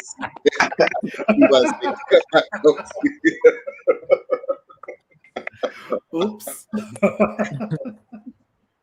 Sharon, I agree with what you said about this defined line, but I know also what I had to have a lot of conversations with, some of my members and my personal gay kids. It was really about noun placement, and it's the people and places and things that you surround yourself with, where you lose control. And I always kind of like reference myself and my behavior to kind of give them the best example, because like I know that when I will go, like, for transparency, on the weekends when I would get high, I would go to the clubs. I would be dancing at the Roxy on Saturday, go to the after hours, change my clothes, go to discotheque on Sunday. So for me, it was I would be getting high in a dancing type of atmosphere, and then I would go back to my regular life on Tuesday, because Monday I need to sleep because I was wore out from Friday, Saturday, and Sunday. And I would start to realize what quote unquote triggers were, or the people that I was hanging around that would pull that out of me. So I changed my surroundings, my people, place, and things, so that way I wouldn't be subjected to that. And even in that, when I started having them kind of conversations with my kids, talking about noun placement, I run noun placement down to the ground. Some of them are able to understand and grasp what I'm saying, but it's still that percentage that we could talk about it, but they're going to still do what they want to do at the end of the day. If you have two devices, can you just mute one of your devices? I think that might be what's going on. If you're like on this and have it on another device. So if I was to add a comment, I would say I'm hearing us say a lot about making a space for people to come to you to have that discussion with you, but sometimes you might not be the right person, and you have to set your ego aside to understand that. So when I did HIV work, I used to train testers that when somebody tests HIV positive with you, you are now part of their journey. It is your responsibility. When they tell their story, forever they're going to say, Ron diagnosed me, and then Ron took me over here, and this is how I get started journey. Same thing happens when I start that journey with you in that conversation. If you're not ready to take on that responsibility, that entire responsibility, not getting up, not going to the side of anybody else, you don't do it. Link to somebody that has that bandwidth to do that, because sometimes we get in ourselves in our own way, and we can get in their own way as well. I think the other thing that we kind of don't talk about a lot is the mental health and substance abuse are mingled. It's usually there's not one without the other. I don't care what nobody says. When I was in school in the 90s, we had to pick two tracks. We had to pick mental health or chemical dependency. I picked mental health because I didn't want to work in chemical dependency. Well, in 2021, that's all I do. With a little touch of mental health on the side. So often you can't figure out which comes first, the chicken or the egg, and it doesn't really matter. And so if you're not willing to deal with that depression and that anxiety and that guilt that comes with getting them into recovery in a long-term process, you might not be the one hand them off, go one hand up to somebody else who can. Yeah. When Dave and I first started to talk about how we could make a difference, and she told me about the leaders of Ballroom were going to get together. And for me, that was a very empowering moment, because the children really look up to you all. And for many of the children, this is family. I mean, this is it.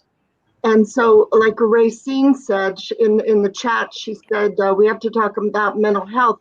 So I looked up some statistics today, and it said 41% of people who have a substance use disorder also have a co-occurring mental health disorder.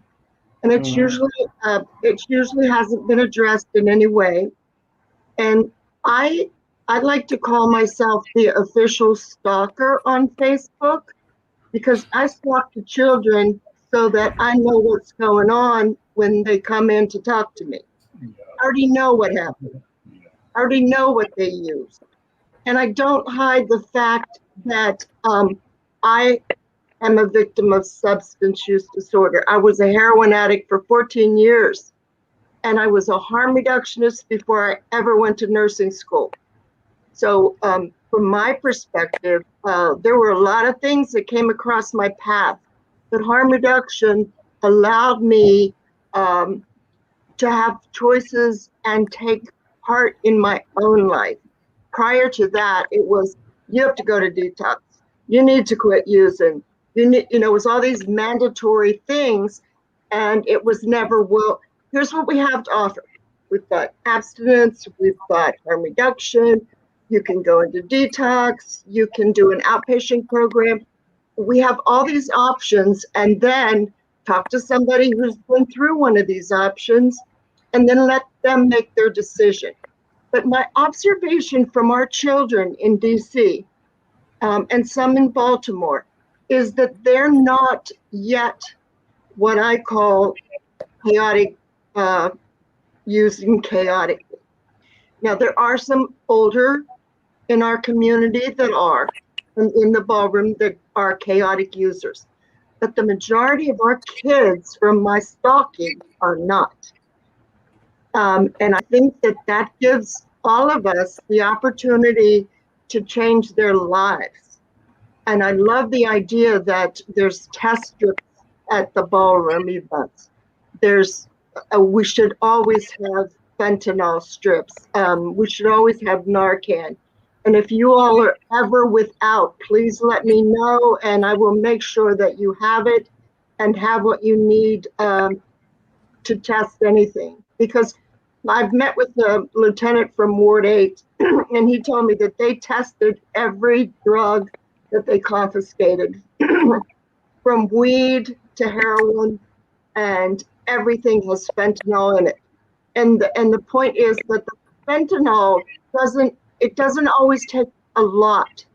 And so what might kill me is not going to kill Deja. Or, different strengths, or if you reverse it, Deja may die. You just don't know how a person's system can tolerate any of the strengths. So our big enemy right now is this fentanyl, and it's in everything. Yes. And so even if we, there's an organization called Dance Safe, and they have an office in DC, and they will actually come to events and test drugs.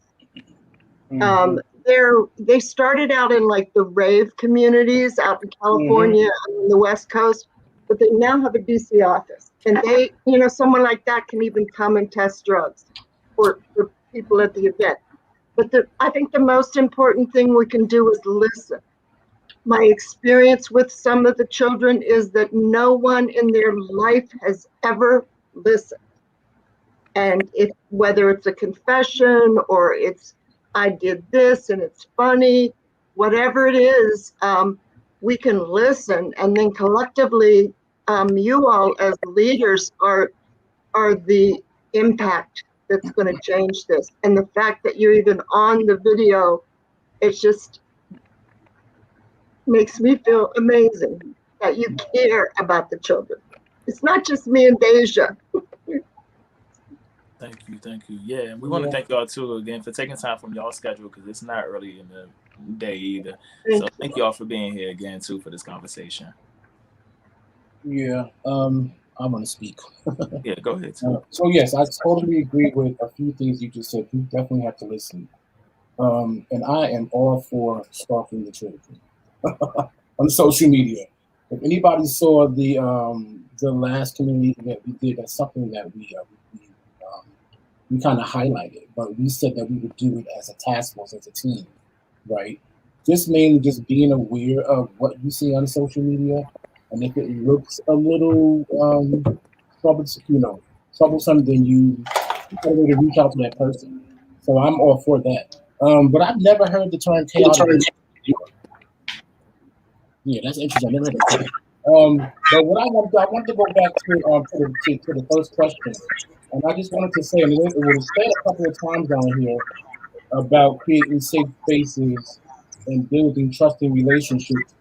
I've been lucky enough to have been able to occupy a lot of different spaces, particularly for young people. I ran OTA with Lego. I did boat nights with Jack and them for a couple of years, and now we have Ballroom with Care.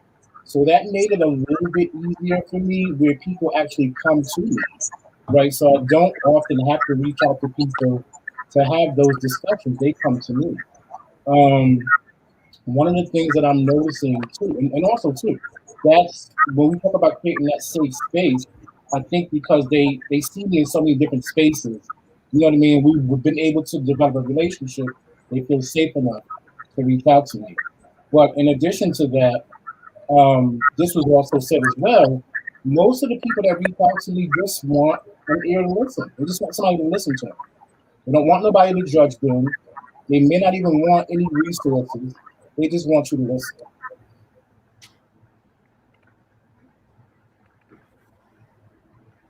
Thank you for that. Thank you for that. There's some feedback going on too. Again, just try to mute y'all if y'all not speaking at the time. I don't know where the feedback coming from. It almost sounds like somebody's like listening to the live and like on here or something. I don't know. It's gone, whatever it was.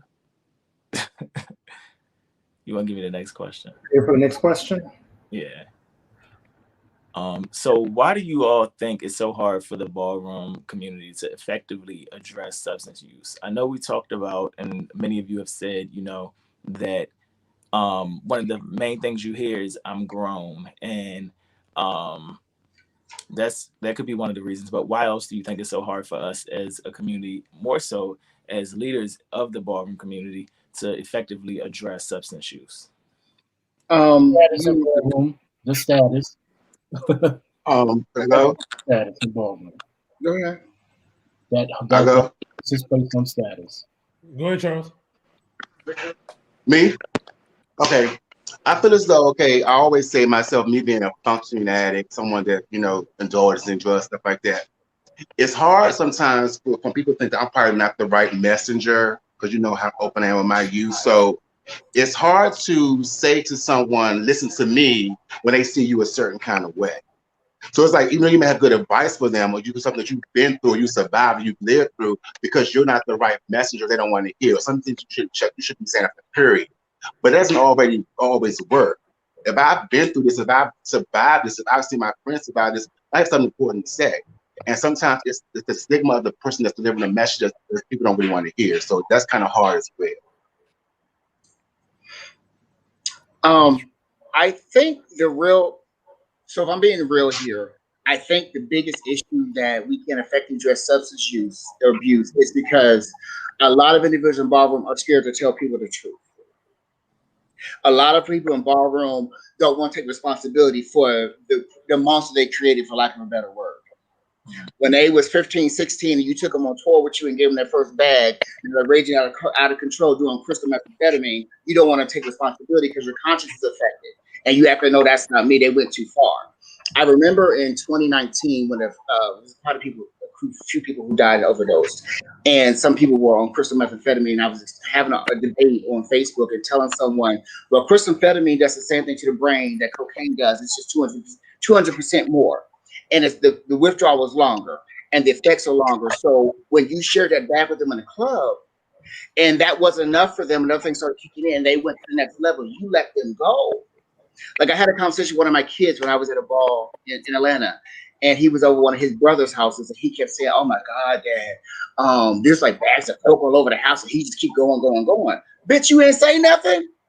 No, that's my brother. He said he'll do it on the weekend. So when your brother die, what you gonna see at the funeral? Well, he'll do it on the weekends. You sound a fool because we are scared to not be popular. we're scared to get in this cancel culture situation where you say something opposite of the norm, because it sounds like drug use is being so appreciated and celebrated, and it's not the norm. When you speak out against it, you become the minority.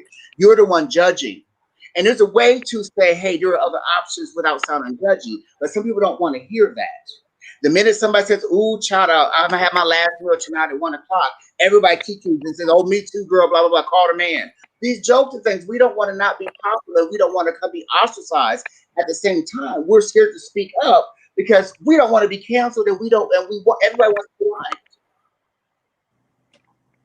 Tim, Or our brother, sister, cousin, auntie is the one selling the drugs, and we know they're selling the drugs. We don't do nothing about that neither. And or they mother and they father doing it with them, or the house leaders. Right. I was gonna say that. I think also. No, go ahead, Harold. Shane. I think one of the problems also is that, you know, there becomes these expectations because, okay, here's a panel of icons and legends, so they're gonna figure this out. But you have individuals that are not trained in mental health. You have individuals that are not trained in substance use. So the expectation becomes that these individuals are able to solve these problems for people because they have these parental titles, that they're able to solve these problems in the community, and they're not trained and educated to do so. Also, the dynamics that make up the relationships that we have with these people are relationships whereas people, well, you're the father. I've heard people say this to me, like, you know, you're the father, you should be able to. No, we're talking about other grown people. This is not my biological child. And though we have these relationships and we are influential, you know, these are still adults that are going to make their own decisions. So I think sometimes there becomes this false expectation that you know, all you guys have to do is sit down and say stop, and then it's going to end. I mean, I know people don't look at it like that, but it's almost like this type of false idea. So yes, there are things we can do, and I agree with everything that's been said thus far. There are things we can do, including, you know, those people that we know are dealers in the community, you know, addressing that. I think that we can definitely work towards better educating the leaders how to direct people to trained sources of information, and, you know what signs to look for, as well as you know, be prepared with like Narcan and other stuff like that to be able to address emergency situations. But, you know, I think that we have to better structure ourselves to be able to, you know, guide people in the right direction, and not just leave this expectation that as icons, parents, legends, whatever the case, that we're going to be able to just solve the problem without any real training. Shannon, you was about to go? Sorry. My bad. So let mother go. Mother was talking. I'll wait after she finished talking. Okay. Thank you. I agree that we're not all trained. Even as a nurse, I'm not trained. But I do think what we can do as leaders is we can prevent deaths. And if we can do that, we've made a huge change. We can have a 2-people team at every event that has the Narcan or the testing strips, or who's ready to save a life. And we have training for overdose. We have training for even how to make the 911 call. Never use alone. We have all these little training tips that we can filter out into the community. And it's not just Ballroom. I mean, 88,000 people died in 2020 of overdose deaths in the US. And it was the highest number ever recorded, ever. So I think that, you know, our role would be to prevent the deaths, and where we can, guide them to a professional. Or we've given out. They want to go. Yeah, we've given out Narcan at balls here in New York City before. We've never given out any fentanyl strips. However, we've given out Narcan before, so that is a really good strategy. However, it's challenging though getting people to come to that table, taking the Narcan. That was our challenge, but we definitely had it. So, yeah, the team on the spot would be the difference. You know, they can even wear a little patch, and it just says like OD team or some overdose team, because you know the Narcan can only help for the opiates, and that doesn't mean that we're not going to have a convulsion or a seizure from some of the other drugs. There can always be that emergency, and those two people are prepared, know how to make the 911 call so that the police don't come, and just some strategies to be prepared. And then if there was some way that we could pass little messages out, and it's, you know, don't never use alone is a good one, because you can't use Narcan on yourself.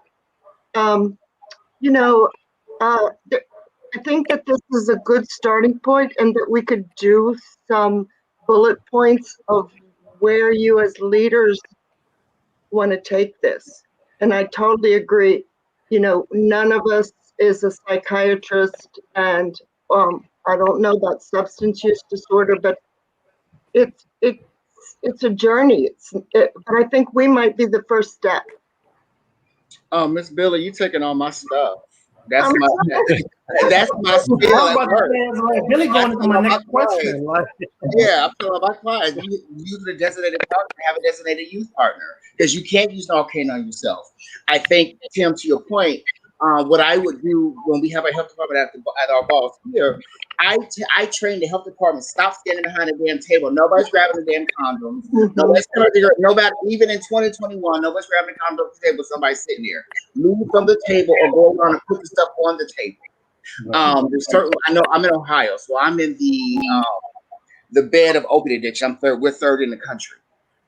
And I can tell you in the first quarter of this year, which ended the first quarter of 2020 during the pandemic, we had more overdose deaths in that first quarter than we ever did in 2019, the whole year. So it's like, you know, and also, Ms. Billy, to your point, I run an MAT clinic here. And so like you know, even like just the other day, our Narcan kids expired. You can only hand them out after 2 years. I took them damn boxes and put them in my goddamn trunk. And I hand them out. I go out to the shelter, when I just hand them out, say, here, take them. It's just like your mother give you old antibiotics. They gonna do something. Something's better than nothing. Yeah. Thank you for that. Shannon, you was gonna say something earlier. Oh, well, it was back to the question about why is it hard to get over first address substance abuse in the ballroom. Was one, and Jason hit on it too, is that we got parents selling to their kids. We got parents doing it with their kids. We got parents at the ball doing it, and as a community, we accept it. You know, and what I mean by accept it, we still give awards and we praise those parents knowing that they do wrong. We do it all the time. That's what I said. You know, we allow them in our space. We allow our kids in our space do it, and when we allow them in our space and do drugs in our space, we're pretty much saying it's okay. And I know I'm a lot stricter than a lot of people on this panel right here, because you know I still consider myself kind of old school. And you know what? I tell straight up, don't do it in my house. Don't bring it around me. Period. That's it. We're not playing this game. We're not doing this. And I firmly believe that as parents, how you say we have to educate ourselves. We do. We can't wait for someone to educate us. We got to educate ourselves. My job is to make sure there are resources for my kids. Period. Whether it's AIDS, homelessness, drugs, whatever it is, there's resource. Mental health, there's resources for it. I'm here to give them a resource. So I may not be the person that they want to talk to, but if I know there's a problem, hey, you know what? Let me call Kenya. Kenya, can you reach out to so-and-so and so? Elgin, can you reach out to so-and-so and so and have that conversation? If you need money, we'll allocate some resources for you, because I know there are certain things that you cannot come to me about because I'm too strict about. You know, mental health is my thing, and homelessness, yes, they can talk to me. Drugs, I'm a little more strict about it. So I make sure there's resources for people to get things done. As a community, I do think that when we go to the balls and I ask these nonprofits again, I don't believe in testing at a ball. I tell everybody that right there. Because you come to a ball and you test, you put that person in a whole different frame of mind if they find out they're positive, and we're not equipped to do that at the ball. Well, that's happened. And Several. I think it's on us, and as I mentioned to Harold, because Harold wrote an eloquent post the other day, is that maybe we should start putting our allies and nonprofits to task and say, hey, listen, we need education. You want to come to our ball right here? Give us money to educate ourselves and some resources to help our kids. We can't do it alone. We need the help right here. And, as leaders here, we got connections. If we stand together, we can get the money. They try to use us on TV for games and everything, like for entertainment. Give us some money to help our resources, help our kids out there. So here's a challenge. Here's a challenge for everybody on this panel. Y'all all know about Ballroom We Care. We started doing trainings 2 months ago. We post quite often via Facebook and Instagram. We're all connected via social media, most of us.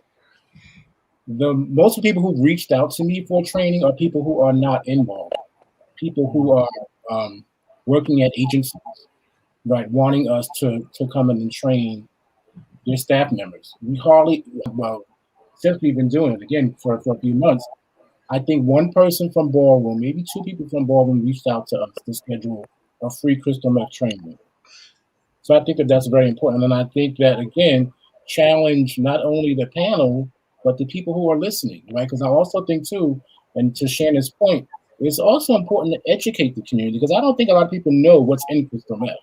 Mm-hmm. You know what I mean? I don't think that they really know what they're putting in their bodies. Mm-hmm. Mm-hmm. I just to take it a step further, to Shannon and Tim's point, I also don't think people know what the actual drug does to your brain, or what it does to your body, regardless of what's in it, how it affects your dopamine level, how it affects your mood swings. Why do you feel a certain way when you're doing certain things? And on this day, you're not getting so high, but this day you get really high off of X, Y, and Z. And I think that comes with education training. Yeah, absolutely. I'm gonna just jump in. Like, I know Deja and Jamel have been in my training before. I do a CHW training, community health worker training. That is part of it. Like, you have to go through that. You have to go through the Narcan training, and you get Narcan. And we definitely talk about how it affects the brain, how it affects your body, what's in it, the dopamine levels. We go over all of that because you're right. It is about I think people just don't know. And the more they know, and even in the classes, when people know, they was like, oh my God, I never knew. And then it kind of puts them on a different trajectory. So right. Absolutely 100% agree. We've gotten stuff from your training, right? Yeah. You're not connected. I know. Well, we've gotten stuff from your training, right? Yes, absolutely. Yes, yeah, we did. Yeah. Use some of your material. But, and just not to belabor the conversation, I think Shannon hit a great point, is that we have all these agencies that want to come out and sponsor balls for the certain times of the year, or they want to give you money for cash prizes. Why not use that collectively and make them train our community? Become trainer, become peer support, and put your money where their mouth is. Instead of, I think a lot of times we see these big cash prizes that the drug companies want to throw at us and say, hey, if you do X, Y, and Z, I'll give you X, Y, and Z. But let's figure out how to make that money work for people so we can save ourselves. The one, like I said, here in Ohio, with our health department and local agencies, they can't come to my ball. I don't care how much you want to give me. I can throw the ball by myself out of my own pocket.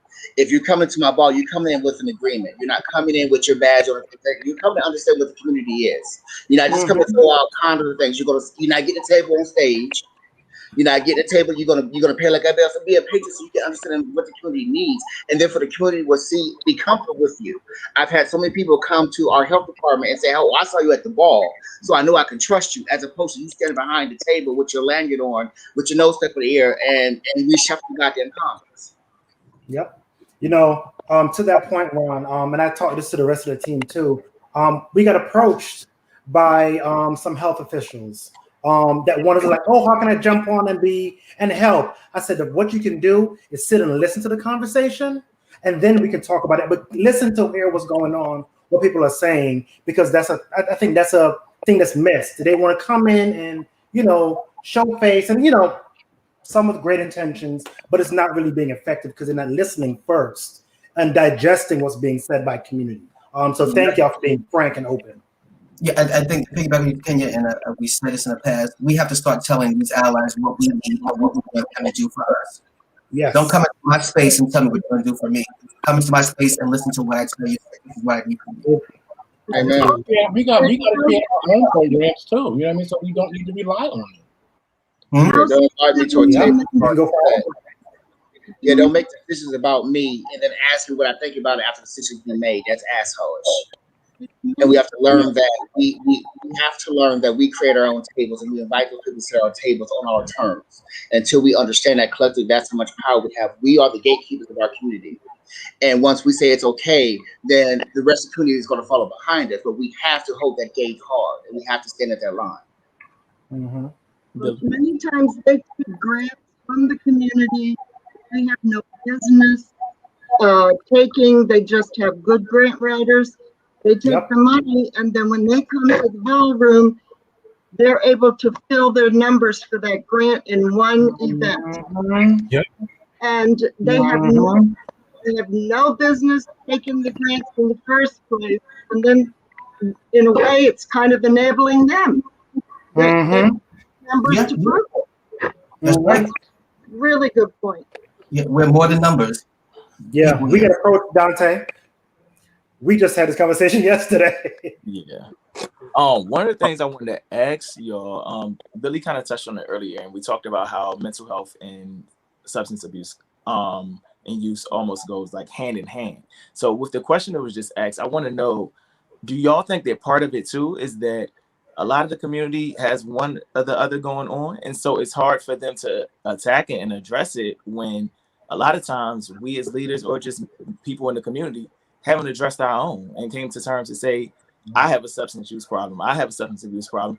I have a mental health disorder that I haven't taken the time to actually deal with. So, I wonder if part of it is if you can't look yourself in the mirror and say, I have this going on, it's kind of hard for you to then turn around and say to somebody else, you have this going on.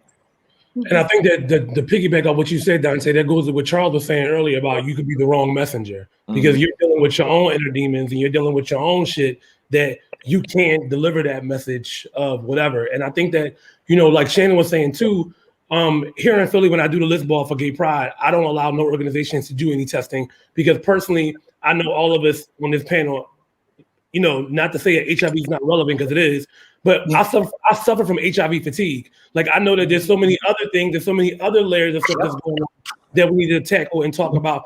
And I always keep saying mental health, because it's obvious in our community, mental health is the main number one issue. And if we're able to address mental health first, then we can start to unpack everything else along the way. But we're not addressing the mental health factor, like we're just not. And that's part of the reason why we are enabling people in the community and why we can't tackle substance abuse, because we keep enabling their mental health behavior. Like, oh, child, that's just so-and-so. No, they didn't mean it like that. That's just this, that's just that. Like, we're not having these real conversations with them, or they're not getting the help they really need. I think that, first of all, we got to be really careful in terms of how we diagnose people, right? Because I think, particularly in our community, we're misdiagnosed, right? We're misinterpreted, we're misunderstood, and that could easily be interpreted as a diagnosis. I think we have to be mindful of that first. But I also, too, to your question, right? So we got to think about mental health and its association with substance use. But you also got to think about how we in Ballroom, I think, as a whole, are traumatized. Just based on the shit that we see on a daily basis, right? So is that considered mental health? You know what I'm saying? Oh, absolutely. You see the trauma. It's not just one traumatic event. It's on and on and on. And it's also the expectation of when you go to work on Monday, is that going to be the day that you get traumatized all everything? And it's also a lot of trauma and a lot of grief.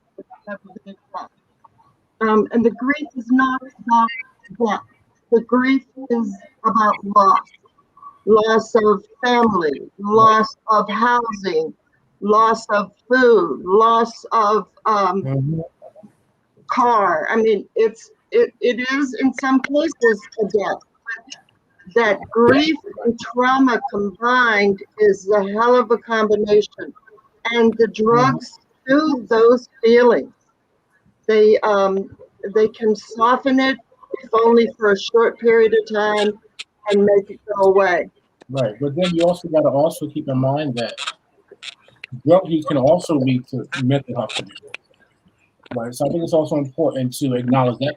You know what I mean? So you from dealing with a mental health condition or what have you, and then you soothe it right by taking drugs, and then certain drugs can also lead to a more exacerbated mental health condition or diagnosis. Yeah. You know. Well, and I also think that there's a cycle of connection of both of them. You can have someone who did not have mental, like Tim said, and they get off the drug, and they're going through this whole cycle of grief for not having that drug. Because once you lose something you become accustomed to as a coping skill, it does become grief. It's like breaking up in a relationship or something. I think the other thing is, we are as a community outside of Ballroom, just as persons of color, we are perpetually going through a state of PTSD. And I think that some of us don't realize how much trauma we've experienced in our lives from the core. My mother would say, came to the core, because we're so used to being sick and tired. So when we start feeling good, we think that that's an odd feeling. Or when we turn to the drugs to get us to where we're at, to cope, to get us to that extra high or get to the mood, when it's gone, we don't know how to cope without it. And so I know the first time I talked a lot about coping skills when the triggers happen, things like that. For many of us, I'm not excluding myself, we're dealing with constant mental health issues and we have to check ourselves. The 80s decimated us. The 80s and early 90s decimated us. I'm almost 50. I don't look it, but I'm almost 50. However, I'm an elder in the ballroom community. That's not okay. When you consider the elder because there's not above you. We've been decimated through this pandemic. We've had people who are forced to have to do drugs in the house with their abusers and tormentors, and we wonder why the overdose rate is higher. So we're not answering to what those answers are because we haven't started with ourselves. Some of us don't know what it feels to be okay, whether it's drugs or not. Some of us have not been trained that it's okay to not be on something to feel normal. Speaking from the girls' point of view, when you speak about mental health and drug and substance abuse, like for some of the girls in the community, especially the ballroom girls, you know, they do sex work. They do sex work, and for me, I'm speaking for me. I remember when I was in that situation. For me to cope with the actual fact of me having to do this to make money, I would have to do drugs. Yes, I did. Yes, I did. Because you, like, it's a mental health thing. Period. That you already got to go through, and for you to get out of that mind frame, out of that space, baby, I'm gonna take me a bump. I might pop me an e-pill. You're gonna do something to numb that mental health. You're gonna do something to numb that mental health. Just like when you get ready to walk a ball, baby, you be nervous. Boots, baby, what you gonna do? Girl, give me that bump. I'm gonna turn this. I'm gonna turn it out. I'm gonna eat it up. So yes, I feel like with substance abuse, there's always mental health. I'd love to hear more from Charles about that. I heard someone mention the term coping before, so and I think that you guys said maybe the first panel that was something that was discussed, but I think that that is a whole nother component of when people come into these spaces that we tell them are supposed to be safe spaces, and then they have to come in and they have to there's a lot of anxiety. Let's be real. All of us have walked balls. There's a lot of anxiety getting on stage in front of potentially 500, a couple thousand people maybe. So coming into that space, that's a lot for people, and then making it so that if they don't do well, they're read. They're we're no longer making this a safe space. So we're putting it a situation where people are going to have to get a drink. They're going to have to be high to kind of deal with the backlash of whatever happens on stage. So I think that, that's something too that we should start looking into, more so not having such a bullying mentality and dealing with, people in the community. What do you mean when walking balls you talking about? Harold? You talking specifically about walking categories? Well, yeah. Well, so I'm talking about, like, a lot of times someone will walk a ball and then they'll get chopped and then they'll get read down. You know what I'm saying? I mean, that is traumatizing to some people. It's a key to the rest of us, in the moment, because it's not us. But I mean, I was actually with someone who's a well-known legend at this point, and they actually got read, on stage. And while it was a key, this and that, whatever the case, the person busted into tears when they got out of the ball. You know what I'm saying? Like, this was hours later. So so there are long lasting effects when we are ridiculing people, and sometimes there are things that happen that we don't look at as as being a cause to the effect. No, I agree. I totally agree with you. And I think too, when you talk about trauma, yeah, those little things too, we can't gloss over. You know what I mean? And I think that when you think about a community, right, that was designed by us and for us to provide support for our, for the community, and then you experience you have these experiences that we just talked about. You know what I'm saying? So yes, I agree. Like those little things too. So if I push back on both those statements, Tim and Harold, and we used to quote Ballroom was built on shade, and that's what everybody responds to when people get upset because they got chopped and got voted over. I remember in Atlanta in December, it was Virgin Performance. The little child got he didn't get chopped, he got voted over, and she threw tables at everybody. And so that's not a normal response in Virgin category, and you just lost the last battle. However, when people express those things as, oh, I got shade and this, and we always say, Ballroom put on shade, you get to develop thick skin. At what point do we listen to what we're being told? At what point do we not cross that line? Well, I think that situation was an outlier of what normally happens. No, I know that's extreme. Right. So we can't, I don't want to take, those situations and make them see, but I do think that, we have that responsibility, as leaders to kind of, educate people in advance. You know what I'm saying? We don't think about, telling people that, hey, you may go up there, you may potentially get chopped, this and that, whatever the case, this and that. We don't talk about that. We don't prepare people for that. We go out and say, oh, you're good. You're going to win, girl. You're going to turn it. This and that. And when they don't happen, they're disappointed in themselves. They feel that they've let down the people who've motivated them.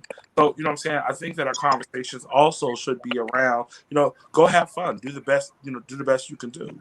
I think that, a very valuable lesson I heard Raquel give, actually to Shannon, very early on when, Shannon first became a Balenciaga, and it was she said, you have to be satisfied that no matter what the judges decide, that you had a good time, so that if you gave it your best, you did your best, then, you have to be comfortable with that. And that's, what we have to get people to have that mindset, not to feel like very, they've been a disappointment. And then you have a situation like that young man who, decided he wanted to throw tables or do whatever the case and go crazy. But isn't that part of, but isn't that some of that is kind of, I hate to say it, learned behavior based on a house and the people that are around them? Because, like, I'm looking around here, I tell my kids right there, nobody wins all the time, period. It doesn't happen. Well, it doesn't happen. No, I'm just saying. Honestly, and that person was brand new, was a Virgin category. My part right there. So I think that, and I know there are other houses and other leaders that people don't act that way. And I think also when we're in a space where we have leaders that behave in a certain way, the kids mimic that. I can look at all of us now here. We're all leaders. We all have our own houses, and our kids follow us. I know that when my kids are on the runway, if they lose and I feel like they get ready to do something, I can give them a look, and that's that. We don't have to say nothing else. That's that, because I take it real. Like, nope, that's it. Don't come to the judges. That's something we have to instill in our kids. We have teachers. Now, as far as reading, I read my kids. And when I get this call, I'm going to read somebody in a few minutes. We read right there. That doesn't mean I don't love you. That doesn't mean I don't respect you. I gotta keep it real with you. If you're a pickle, I'm gonna call you out. You are a pickle. I'm not gonna dance around it, anything else. You are a pickle. Get your life together. We gotta be real with our kids. We can't set them up for failure. I'm not from that old school, oh kumbaya, everybody's a winner. No, there's only one winner. One by wins tonight. You gave it a good try, you had fun, but there's only one winner. We'll be back next week.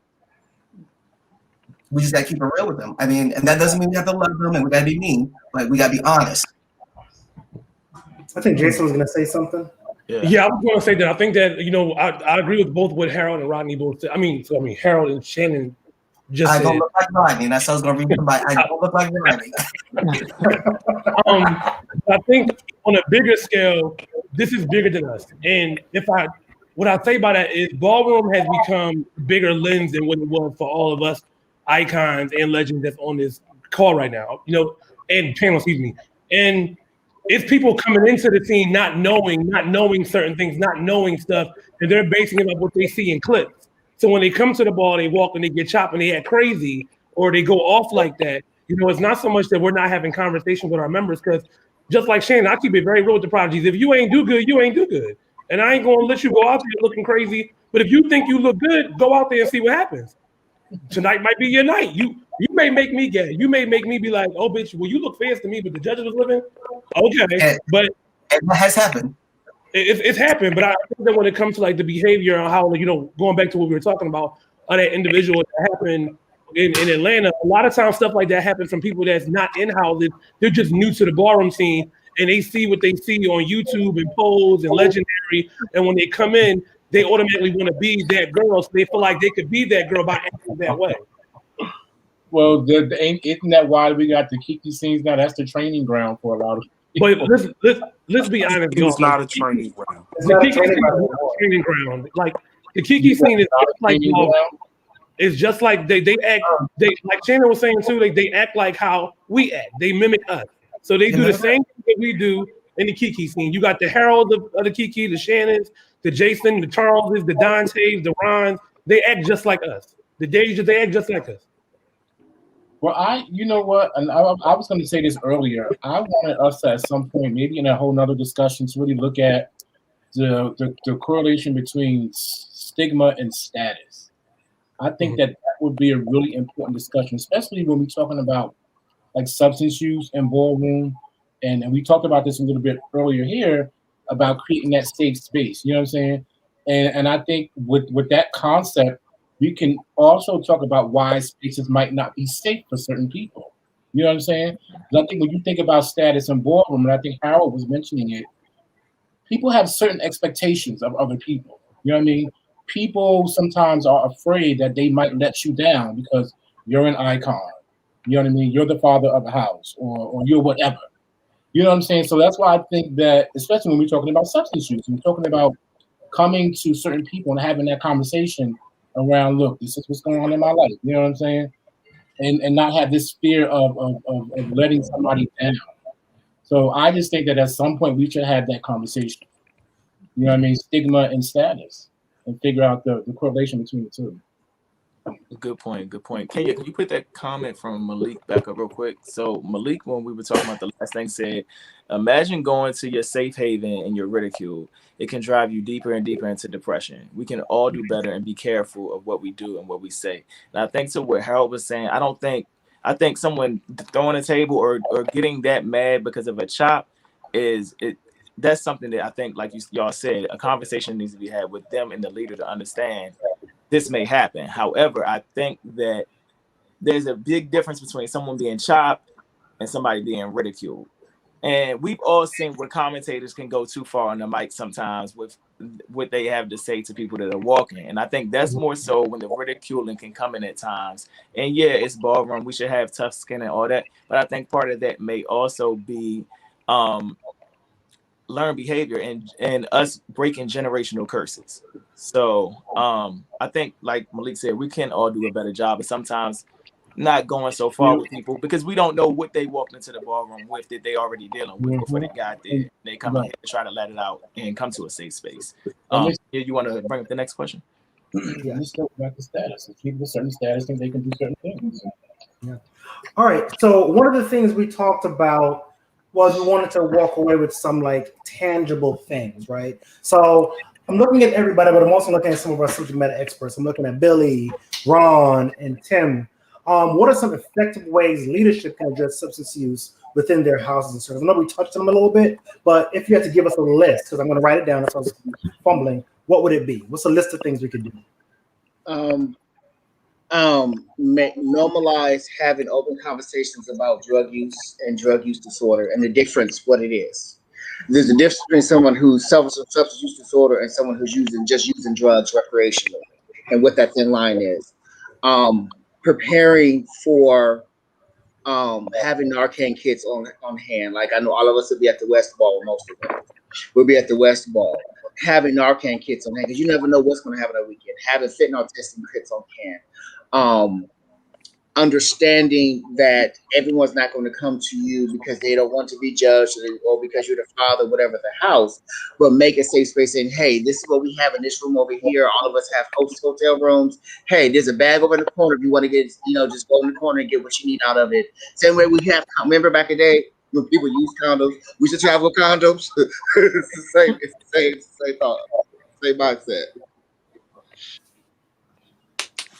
I think one of the things that start holding people accountable. One of the last things that one of the things I said in our last meeting regionally here in the DMV is, we understand that there are people that do, whatever they do. Okay. However, you don't have to be a gate.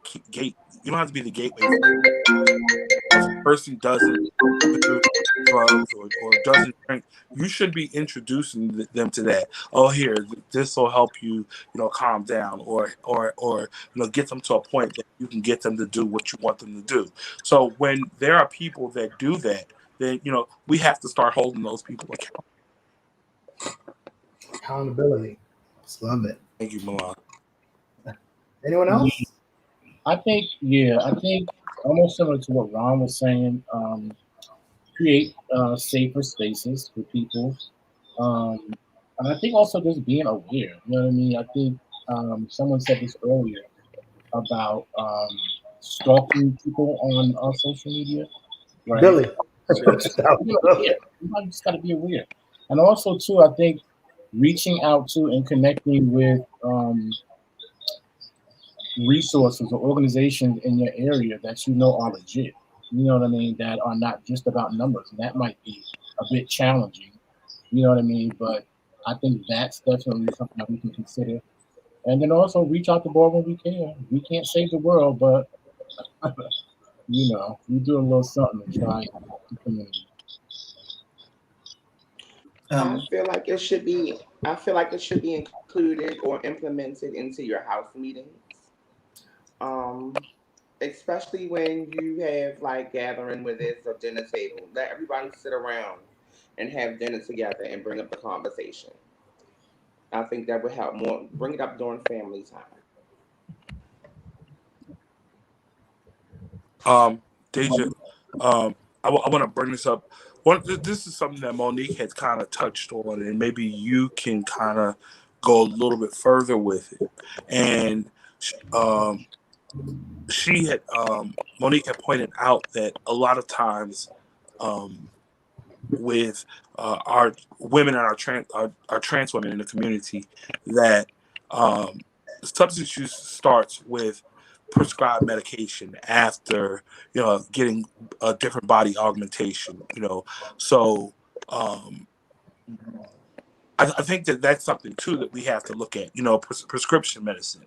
There's the abuse of Percocets and those things. After people have surgeries and things like that. So I don't know, of course, how we go about doing that, but I guess that's something else that maybe we should be looking into. Addiction has been known to come from girls getting surgery and then them having prescribed pills. But after those prescribed pills, they become addicted to the feeling, and it's no longer them taking it to heal. It's now them taking it because it feels good, or it takes them to a place where they want to be. It just doesn't only come from the medical people. It also comes from online as well. You have a man online right now. Well, I don't know if he's still up there. That's selling e-pills on Jack. And he's calling it perk 30s when there's no such thing as a perk 30 in the USA. There's no such thing. There's no such thing as a perk 30. And these babies are out here getting high off of this, thinking that, it's the same thing I've been taking, child, since what they gave me since my surgery, and that's not the case. That's not the case. And then, but in the midst of that, somehow they transition from popping the pill to sniffing it. They're sniffing these pills. They're not just popping them, they're crushing them up like they're doing coke. So it is really a big issue. And it can stem from having surgery, being prescribed the medication. That's a whole topic right there. That's all right. That's all. That's part two. That's another conversation. Yeah. Yeah. That's deep. Damn. And I think Billy's trying to say something, but you're muted, Billy. I can't hear you. I think you're muted. And someone told me it was a pill. I thought they meant capsule, but I mean, this isn't somebody making meth in the barn. This is a large manufacturing company that is actually putting fentanyl in Percocets. This is big business, and nothing is safe.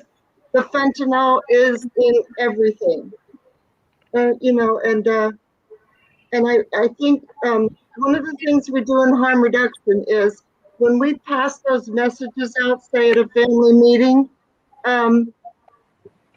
they're short bullet point.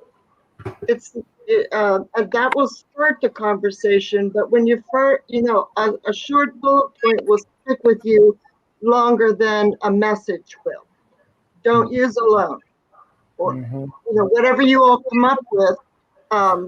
Hey, did you hear about Narcan? Do you know what Narcan is? Or introducing these thoughts. Yeah. So that you're not. It's like motivational interviewing. You're not asking them yes/no questions anymore. You're asking them to respond, and those bullet points will really start the conversations. Thank you for that. Mm-hmm. Jason. They kind of touched on everything that I was going to say. Charles, Shannon.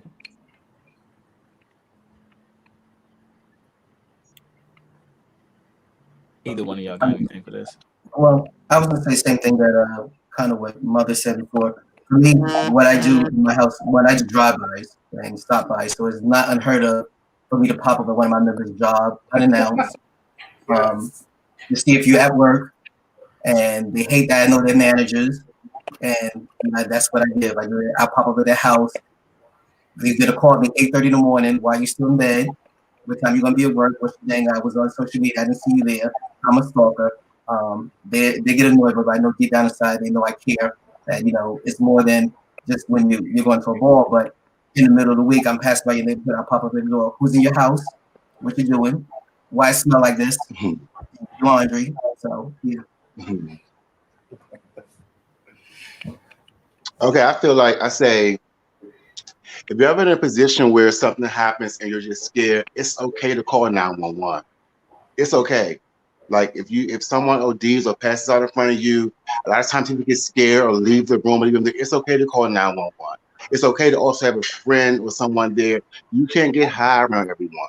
You can't, because it can cost you your life sometimes. You have to be prepared for anything to happen. I mean, your point is to have fun. The accidents happen, overdoses happen, and if you're scared, you can call 911. You can. There's actually a standard way to call 911 so that the ambulance comes and not the police. You know, That's what I'm thinking. That's you exactly just answer the questions. You never mention drugs. And the difference is, when we teach how to make that phone call, you just give the fact. My friend is unconscious. He's 44 years old. His lips are blue. He's convulsing. And that way, when the ambulance comes, it's a medical scene. If you start the conversation with, I think he OD'd, or you mention drugs, it's a crime scene. And the police will treat it as a crime scene and disrespect the person who really needs medical attention. Right. So, That's good enough. Very good. Oh, thank you. I didn't know that. Thank you. Yeah, and then when the ambulance gets there, you just grab one of them to the side and say, I don't know, but he might have used whatever, and because they have Narcan. Yeah. But wait till make it a medical scene, not a crime scene. That's some great advice. Yeah, also Great advice. Yeah, I did not know that. That was good to know. Yeah, I also want to add real quickly. Yeah, thank you for that. I mean, that's really important to know.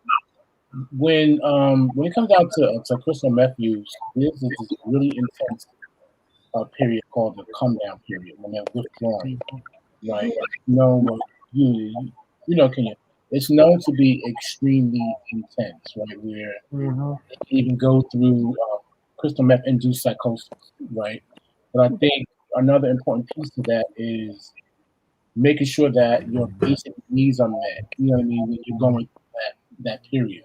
So I think a good thing to really think about to tell people, who's using, that if you're going to use, just make sure that your basic needs are met, so that when you're going through that come down period, you have things like water, right? You have things like food and stuff like that.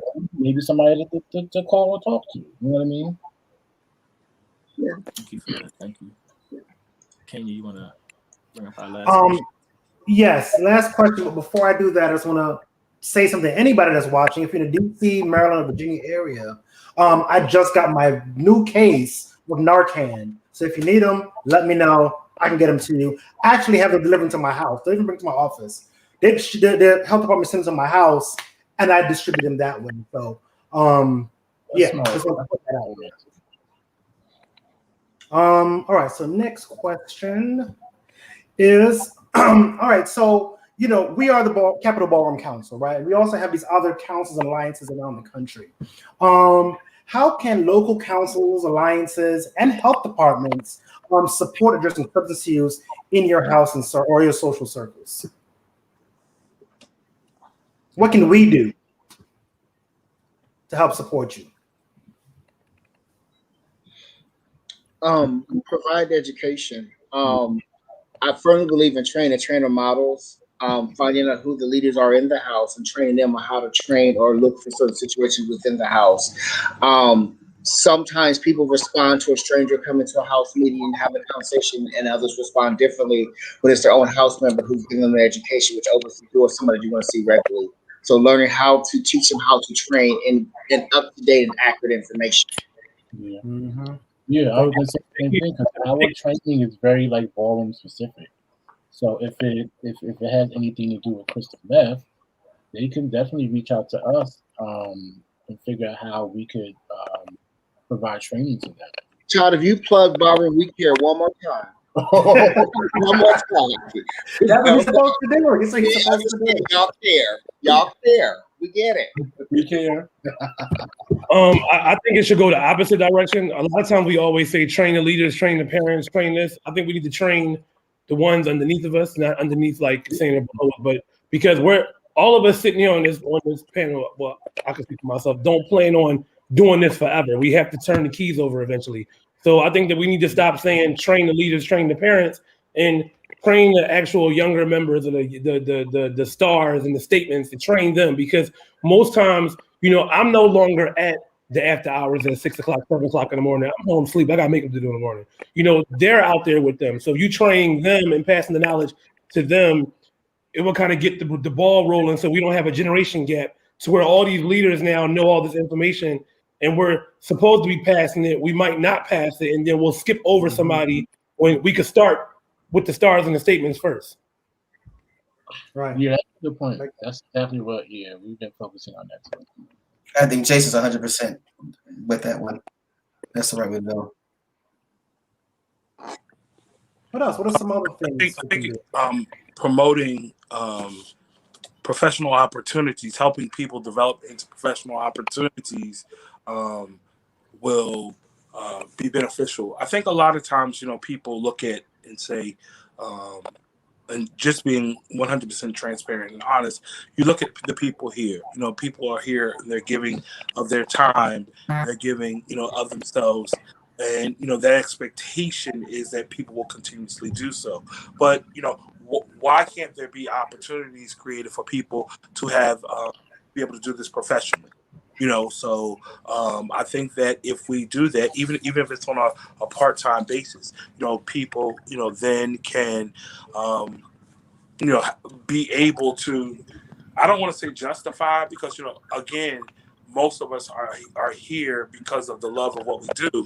But I think that, what gets lost a lot of times is that very, okay, well, this person is going to come do it. These people are going to come. And it's this expectation that people will just continue giving of themselves, freely without any type of compensation. So, why not make it a professional opportunity to help people, build themselves towards professional opportunities?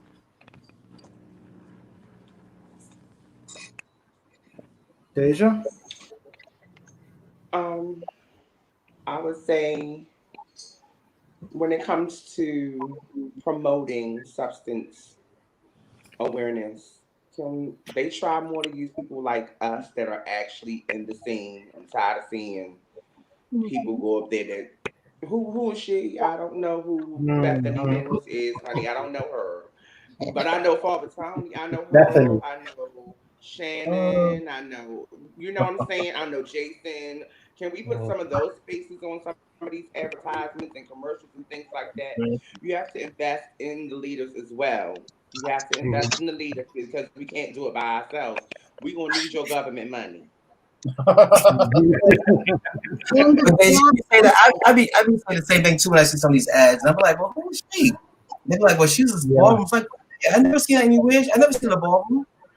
It's funny here in Philadelphia because I'm on Pride. I put that issue up to the health department one year about how they were doing a HIV Stops With Me campaign, and the campaign they were using stock photos, so it didn't look like anybody. So I kind of, for the last 4 years now, not this year because of the pandemic, but I spearhead what the campaigns look like. To use people from the community that are like popular opinion people that live here in Philadelphia, so you can see like-minded faces, on these advertisements because it's more relatable. Like, or Harold saying put on a condom, or they're just saying don't do drugs, or we're gonna do that. But I think also too, it is time that us collectively, and I know a lot of us wear a lot of hats as is, but we collectively create our own campaigns and create the campaigns and just give it off to them, and they could buy it from us, so that way we know what the language looks like, we know what the community needs, we know what the faces like, we know these things, but we got to kind of create and drive their own vehicle and stop waiting for them to do it because they're not doing it. Yes. Advocate process. I see a project going on here. I feel like it's because we're profitable. I see a project coming out. We could talk about it every day, but we got to do it, though. You know what I'm saying? We got to do it. One at a time, yo. I think it's because we're very profitable right now. Everybody want a tranny and a butch queen in their office so they can plan throwing the ball because they want the number for one so they can get more money off of us.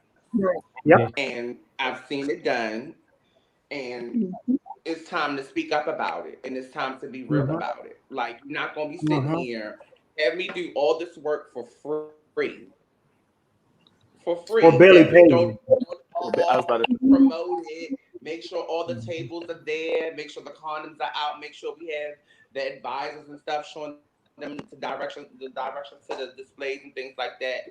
And what is Ballroom left with? Okay, we got the information, but what are the resources afterwards? What you gonna do? Are you gonna call me tomorrow to say to make sure I went to where I had to go to get into this rehab facility?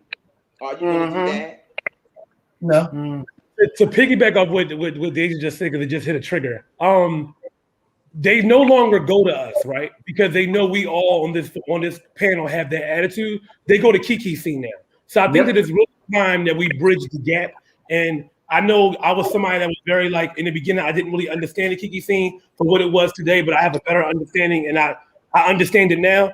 I think that we need to somehow bridge the gap between mainstream and Kiki, because a lot of times, let's call a spade a spade. Stuff like this is going on in Ballroom, but it's happening before they get to Ballroom. So they're doing drugs and getting high to Kiki balls, and they're coming into the Ballroom scene, from Jack and Grinder or whatever's out there, using drugs, using alcohol, doing unprotected sex. And it's like when they get in the Ballroom scene, now because we're leaders, icons, legends, and parents, we got to fix it all up. So I think that we got to figure out a way to be supportive of, like I was saying earlier, of the younger people coming in, because this, by the time it gets to us, we'll all be able to work together in unison, so it won't turn into them old bitter queens or them old icons, and, that whole thing. Let me tell you this: we have a Kiki coalition here. I don't know about other regions, other states, but in our Kiki coalition here in New York City, that's where we have those conversations. You know what I'm saying? Create those coalitions, Kiki coalitions, and it's not only just the Kiki scene. It's a combination of the Kiki scene and the main scene. You know what I mean? And we talk about like those kind of issues. Well, that goes to your previous point, Jason, about preparing and training, educating the next in line. Right. I think the other piece, since we were so decimated in the 90s and 80s, we haven't done a good job in preparing the next people to take over, because we want to go here so quickly. Right. Agreed. And so we kind of made it up as we go along. We made a lot of mistakes as icons on the way. So our job now is to prepare that next generation for when we hand over the keys, like you said, or sit down. And then we have to be okay with sitting in the background, because some of us leaders, some of us icons don't want to turn over the keys, and it's past your time. And you're just as detrimental and negative as the new kids come to think you're acting just like them, because you don't want to be forgotten. Because the things that you've done in the past, the negativity is only what's remembered. So now you want to rewrite your own history. But we have to understand that our jobs now is not anything but we've done all we can do in Ballroom. We've hit our pinnacle. Yeah. Now it's time for us to raise and train the next generation to not make the same mistakes and to live longer than we did or do more than we did prior to us. Yep. Thank y'all for that. Thank y'all. That was our last question. So at this point, first and foremost, we want to thank y'all. And we want to get final thoughts. What do you all want to leave the community with? What is any last thoughts that you have? Hopefully this is the beginning of many more conversations like this to come. I know this is not the first one. But yeah, I know it's not the first one, Tim. I know Ballroom. We know Ballroom cares, Tim. No, I care. I meant for the Capital Ballroom Coalition. Council. This is the first one, but yeah. Anything that y'all want to leave the community with? Now is the time to go ahead and give it to them. This is a great start, but I don't want it to stop. And I think that when we have these conversations, it's almost like the new hashtag, right? So this is the new hashtag. We want to use this hashtag for a month or two, and then it will fade back into the black. I think that it's time for some serious action, and like they were saying earlier, everybody on this panel, accountability, and really getting some real work done, because we can't just solely rely on, all right, y'all, this is a Facebook post of January, and then we're back to the same Facebook post 3 years later. Like I said, at some point, we gotta actually be the change that we seek. So what do those next? Well, Monty just said it too. What do those next steps look like? For real. I think, and I don't even know if you remember this, Shannon. This might have been before I met you many years ago. I think you had a close friend who passed away, and you had posted on Facebook, and you said something like, when I didn't want you to be upset with me when I took you to the club when I know you didn't have any get Pebbles. your medication, I X, Y, and Z, Yes. right? And I keep that story with me because that's what I tell all my kids is I would rather you be upset with me and alive than dead and happy that I didn't say anything to you to piss you off. And that's the one thing I keep with me is understanding that when you don't say anything, you are culpable. You are responsible for that. We have to, the word today is accountability. We have to understand that they are watching what we're doing, they're repeating what we're doing, and they're mimicking what we're doing because we set the precedence on how they act. And I would say one last thought to kind of piggyback on what you were saying is, I think it comes a point for me. I had two kids who passed, who died of relative drugs, Pebbles and Shy.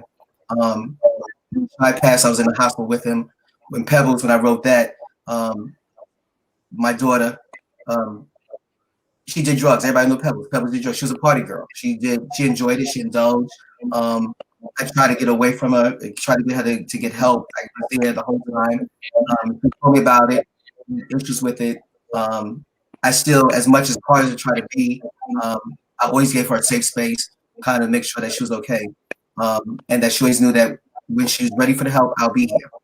Unfortunately, as I said there, when they got to the hospital, it got to a point where, you sit there and the only way she communicates to me is by blinking. And you go again and you go through these motions where, did I do enough? When we was at the club and I asked everybody, do you want to buy a drink? I didn't say nothing about your drugs.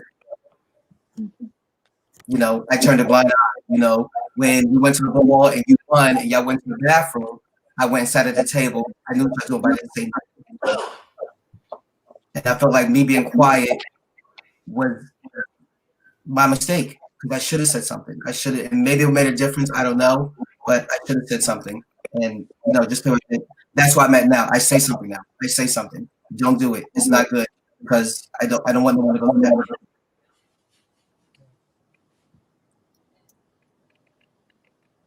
Deja, Harold. Well, I think that one of the most important things in going away from this is that try to go away with an open mind. Go away with an open mind that there's no one right answer for everything. There's no one right way to approach things. Over the years, I've met, some people you can be tough with, other people you have to use a different approach. And just, again, I can't emphasize enough, for all of us, be willing to have these conversations and let people know that, if you're not someone that they can come to, at least be able to direct them to someone. So being open, understanding that, substance abuse, the road to recovery is littered with a lot of relapse. So it's not easy. So don't give up on people. Just, hang in there and, with an open.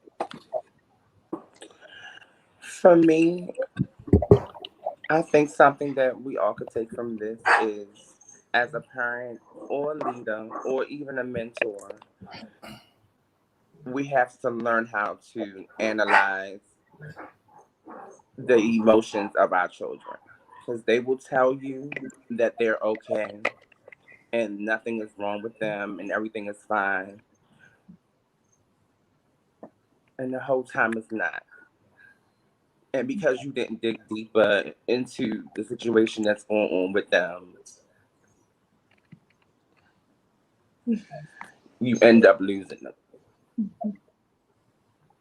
You end up losing them, and then you feel like you've neglected your mentor or parenting duties, and that thing hurts so bad. It really, really did. It really, really, really did. DC has lost 2 babies already. 2 of them. 2 of them, 19 and 23. To drug substance abuse. And I just feel like, yeah, they know I'm here. Yeah, I'm going to ask them what's going on with them, but I don't really want to pry into their business because I don't want them to run off and be secretive about what they're doing. Period. Fuck it.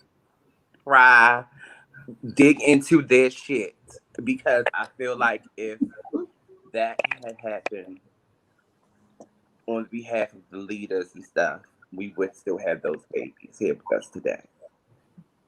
So just you have to study these kids. You have to study them. Pay attention to them. Pay attention to them. Ask them what's going on in their life. Ask them if they have a job. Ask them if they're in school. If they're not doing any of those things, you as a parent need to direct them to the correct resources. You have to carry around business cards in your pocket at the balls and stuff, and write little notes on the back of them, like, "Baby, call me here. That's my personal number on the back. We gonna have a talk."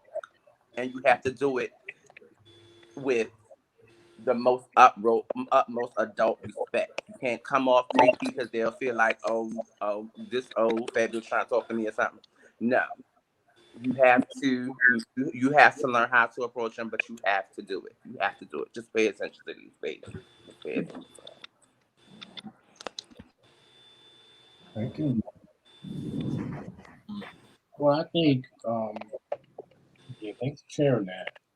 I think it's also important for us here on this panel and whoever else is listening that, and I had to learn this as a social worker, there might be some situations or some people that you just can't help. You know what I'm saying? So we have to realize that. We have to be okay with that. It's unfortunate, right? But there are some situations where you can't help people.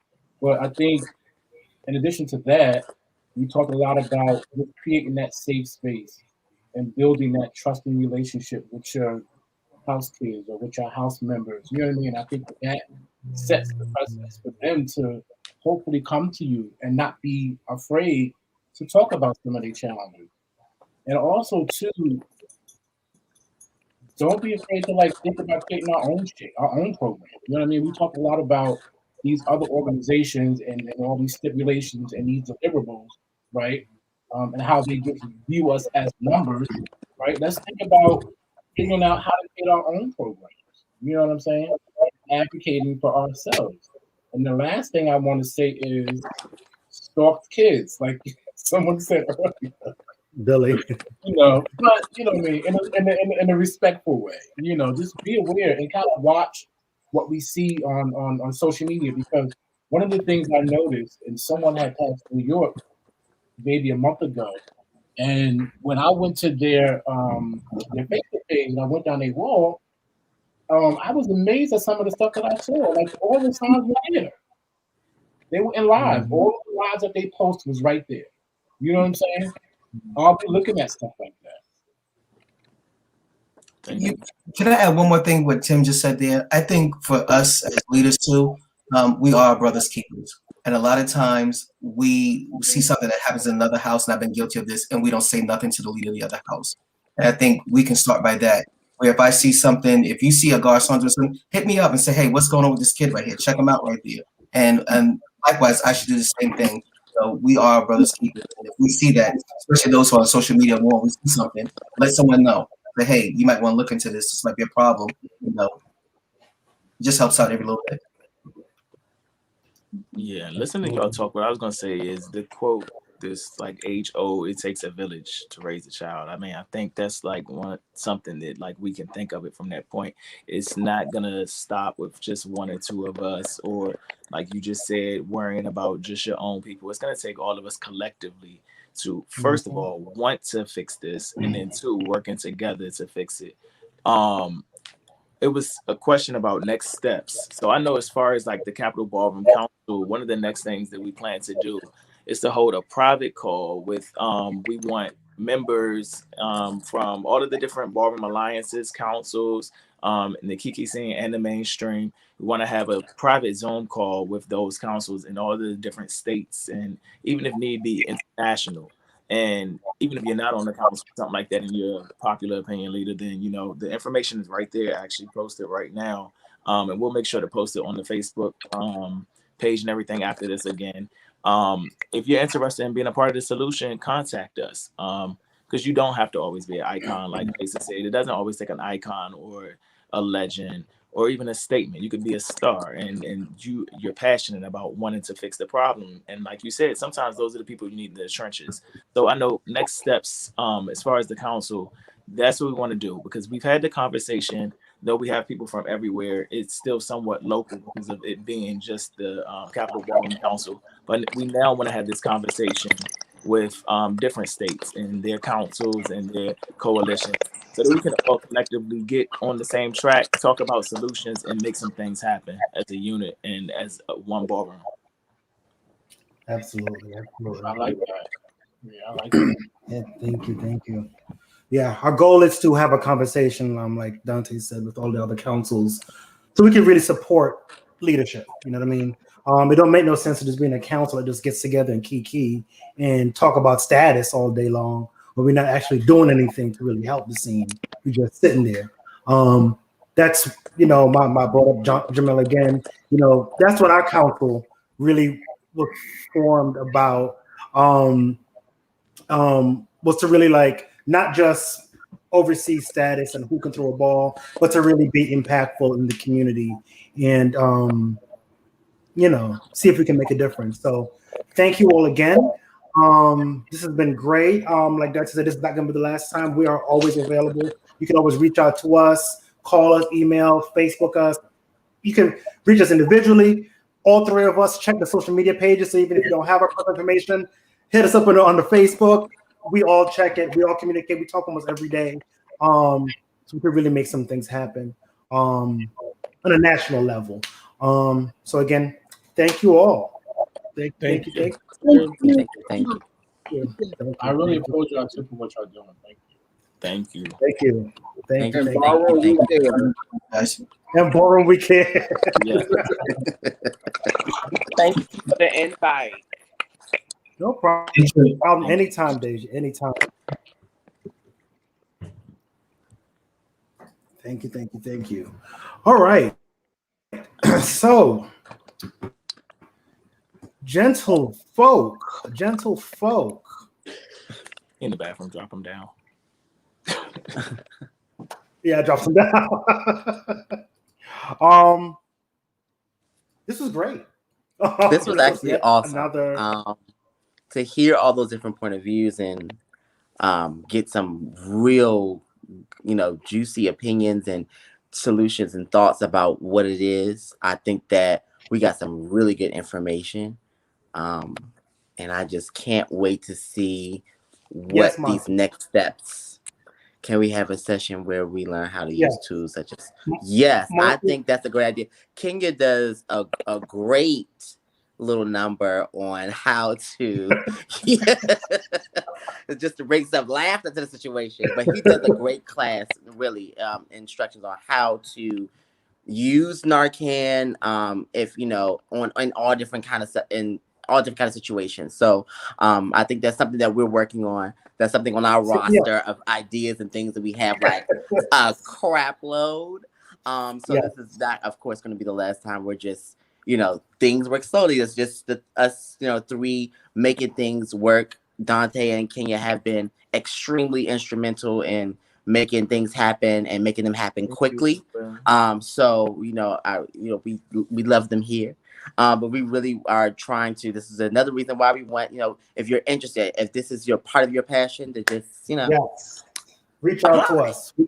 We can always use some help. Hit us up if you're interested. Even if you're not going to be in the council, but helping us like put together like this, because it is really us three doing this all the time, and we all work full-time jobs, but we have a commitment to Ballroom, which is why we're doing this and continuing to do this as often as we possibly can. Thank you. Oh. Thank you. I think this was. Can we use the POL method? We can. Let's talk. Let's talk afterwards, Monty. It might be some stuff. Come Monty, on, POL. he Monty knows that's another 2-hour conversation. He took it back to the UHU days. Okay, he took it back to UHU days. But no, I think this was it was a great evening, both panels. And I think it was wonderful to hear so many different opinions and methods of how people feel like that we can change things or what solutions look like, because we know we know it's not one way to do this. If it was, the problem would have always been solved. It would have been solved. So we know we're dealing with a demon that is not easy to just fix. This is a different type of thing that we're dealing with. So we need all of the different type of opinions and interests, because what I might know, you might not know, and what I might see, one of y'all haven't seen yet. So it takes all of us. Like I said earlier, it takes a village. But I think it's definitely on the right track. We just got to stay committed. Someone said accountability earlier. When we roll out this thing to have these meetings with these other coalitions and the state-to-state councils and all that, hopefully we get the response and participation back to get them involved and get them on board, because it's going to take all of us, really not in just one area. It's going to take all different areas to really be on the same page. It's going to take ballroom leaders, popular opinion leaders, the influential people to really get involved with this in order for us to really make a change that's going to work. We have to put in the work. As a team effort. I don't think any of the things that we've done as far as with the Capitol Ballroom Council could have even necessarily flourish as much as we even blew our minds if the teamwork was not there. So we really want other people to come on and bring your ideas and bring your opinions and your creative methods and how we can get these things accomplished in our community. Thank you. So that's it, you all. Everyone watching, we do 20 questions. Twice a month. We've done the icon Ricky Allure. We've done Vanessa Frost Ebony. We've done Alexis Balenciaga. And next up is the icon. The blueprint. And nobody gets him to talk, so you better. So we got him to agree to talk to us. 20 questions. So we're working on that. So please be on the lookout. I'm excited. For that coming soon. I'm excited too. Yeah, everybody is. That was one of the number one names that everyone was saying. Can you sit down? Can you sit down with Whitney? So we got Whitney to talk. So thank you, Whitney. So we're not gonna promise there's no NDAs that have been signed, though. The demand. They've been put through email. They've been put through email. But yeah, definitely be expecting all of our things. Please make sure you follow us on all of our social media platforms, which are going to be Facebook, Capitol Ballroom Council, Instagram, Capitol Ballroom Council, Twitter, Capitol Ballroom Council. You can also email us at capitalballroomcouncil@gmail.com. And of course, if Christian Mingle. But if those don't work, we're not. That's going to be a key. You can always hit us up on our personal, but we check that literally every 50 seconds of the day because we literally get things every 50 seconds of the day. So you can also hit us on our personal as well. All our personal Facebooks and Instagrams, and we will definitely respond to you, and make sure that we get your opinion and creativity out. We love you too, Dad. We love you. So just, make sure you hit us up. Make sure you're following us. Make sure you see what the conversation about, joining the conversation, give commentary ideas. We want to hear it and see it. And if we can't answer questions that you have, we'll get you to someone that can. There's already been time, and we will almost stop everything we're doing basically to get things done. If it's a crisis situation, we don't play. I can say that. I was just the other. We'll stop. Put our focus. And if you have a friend and you don't know what to do, this is Reach most out. important.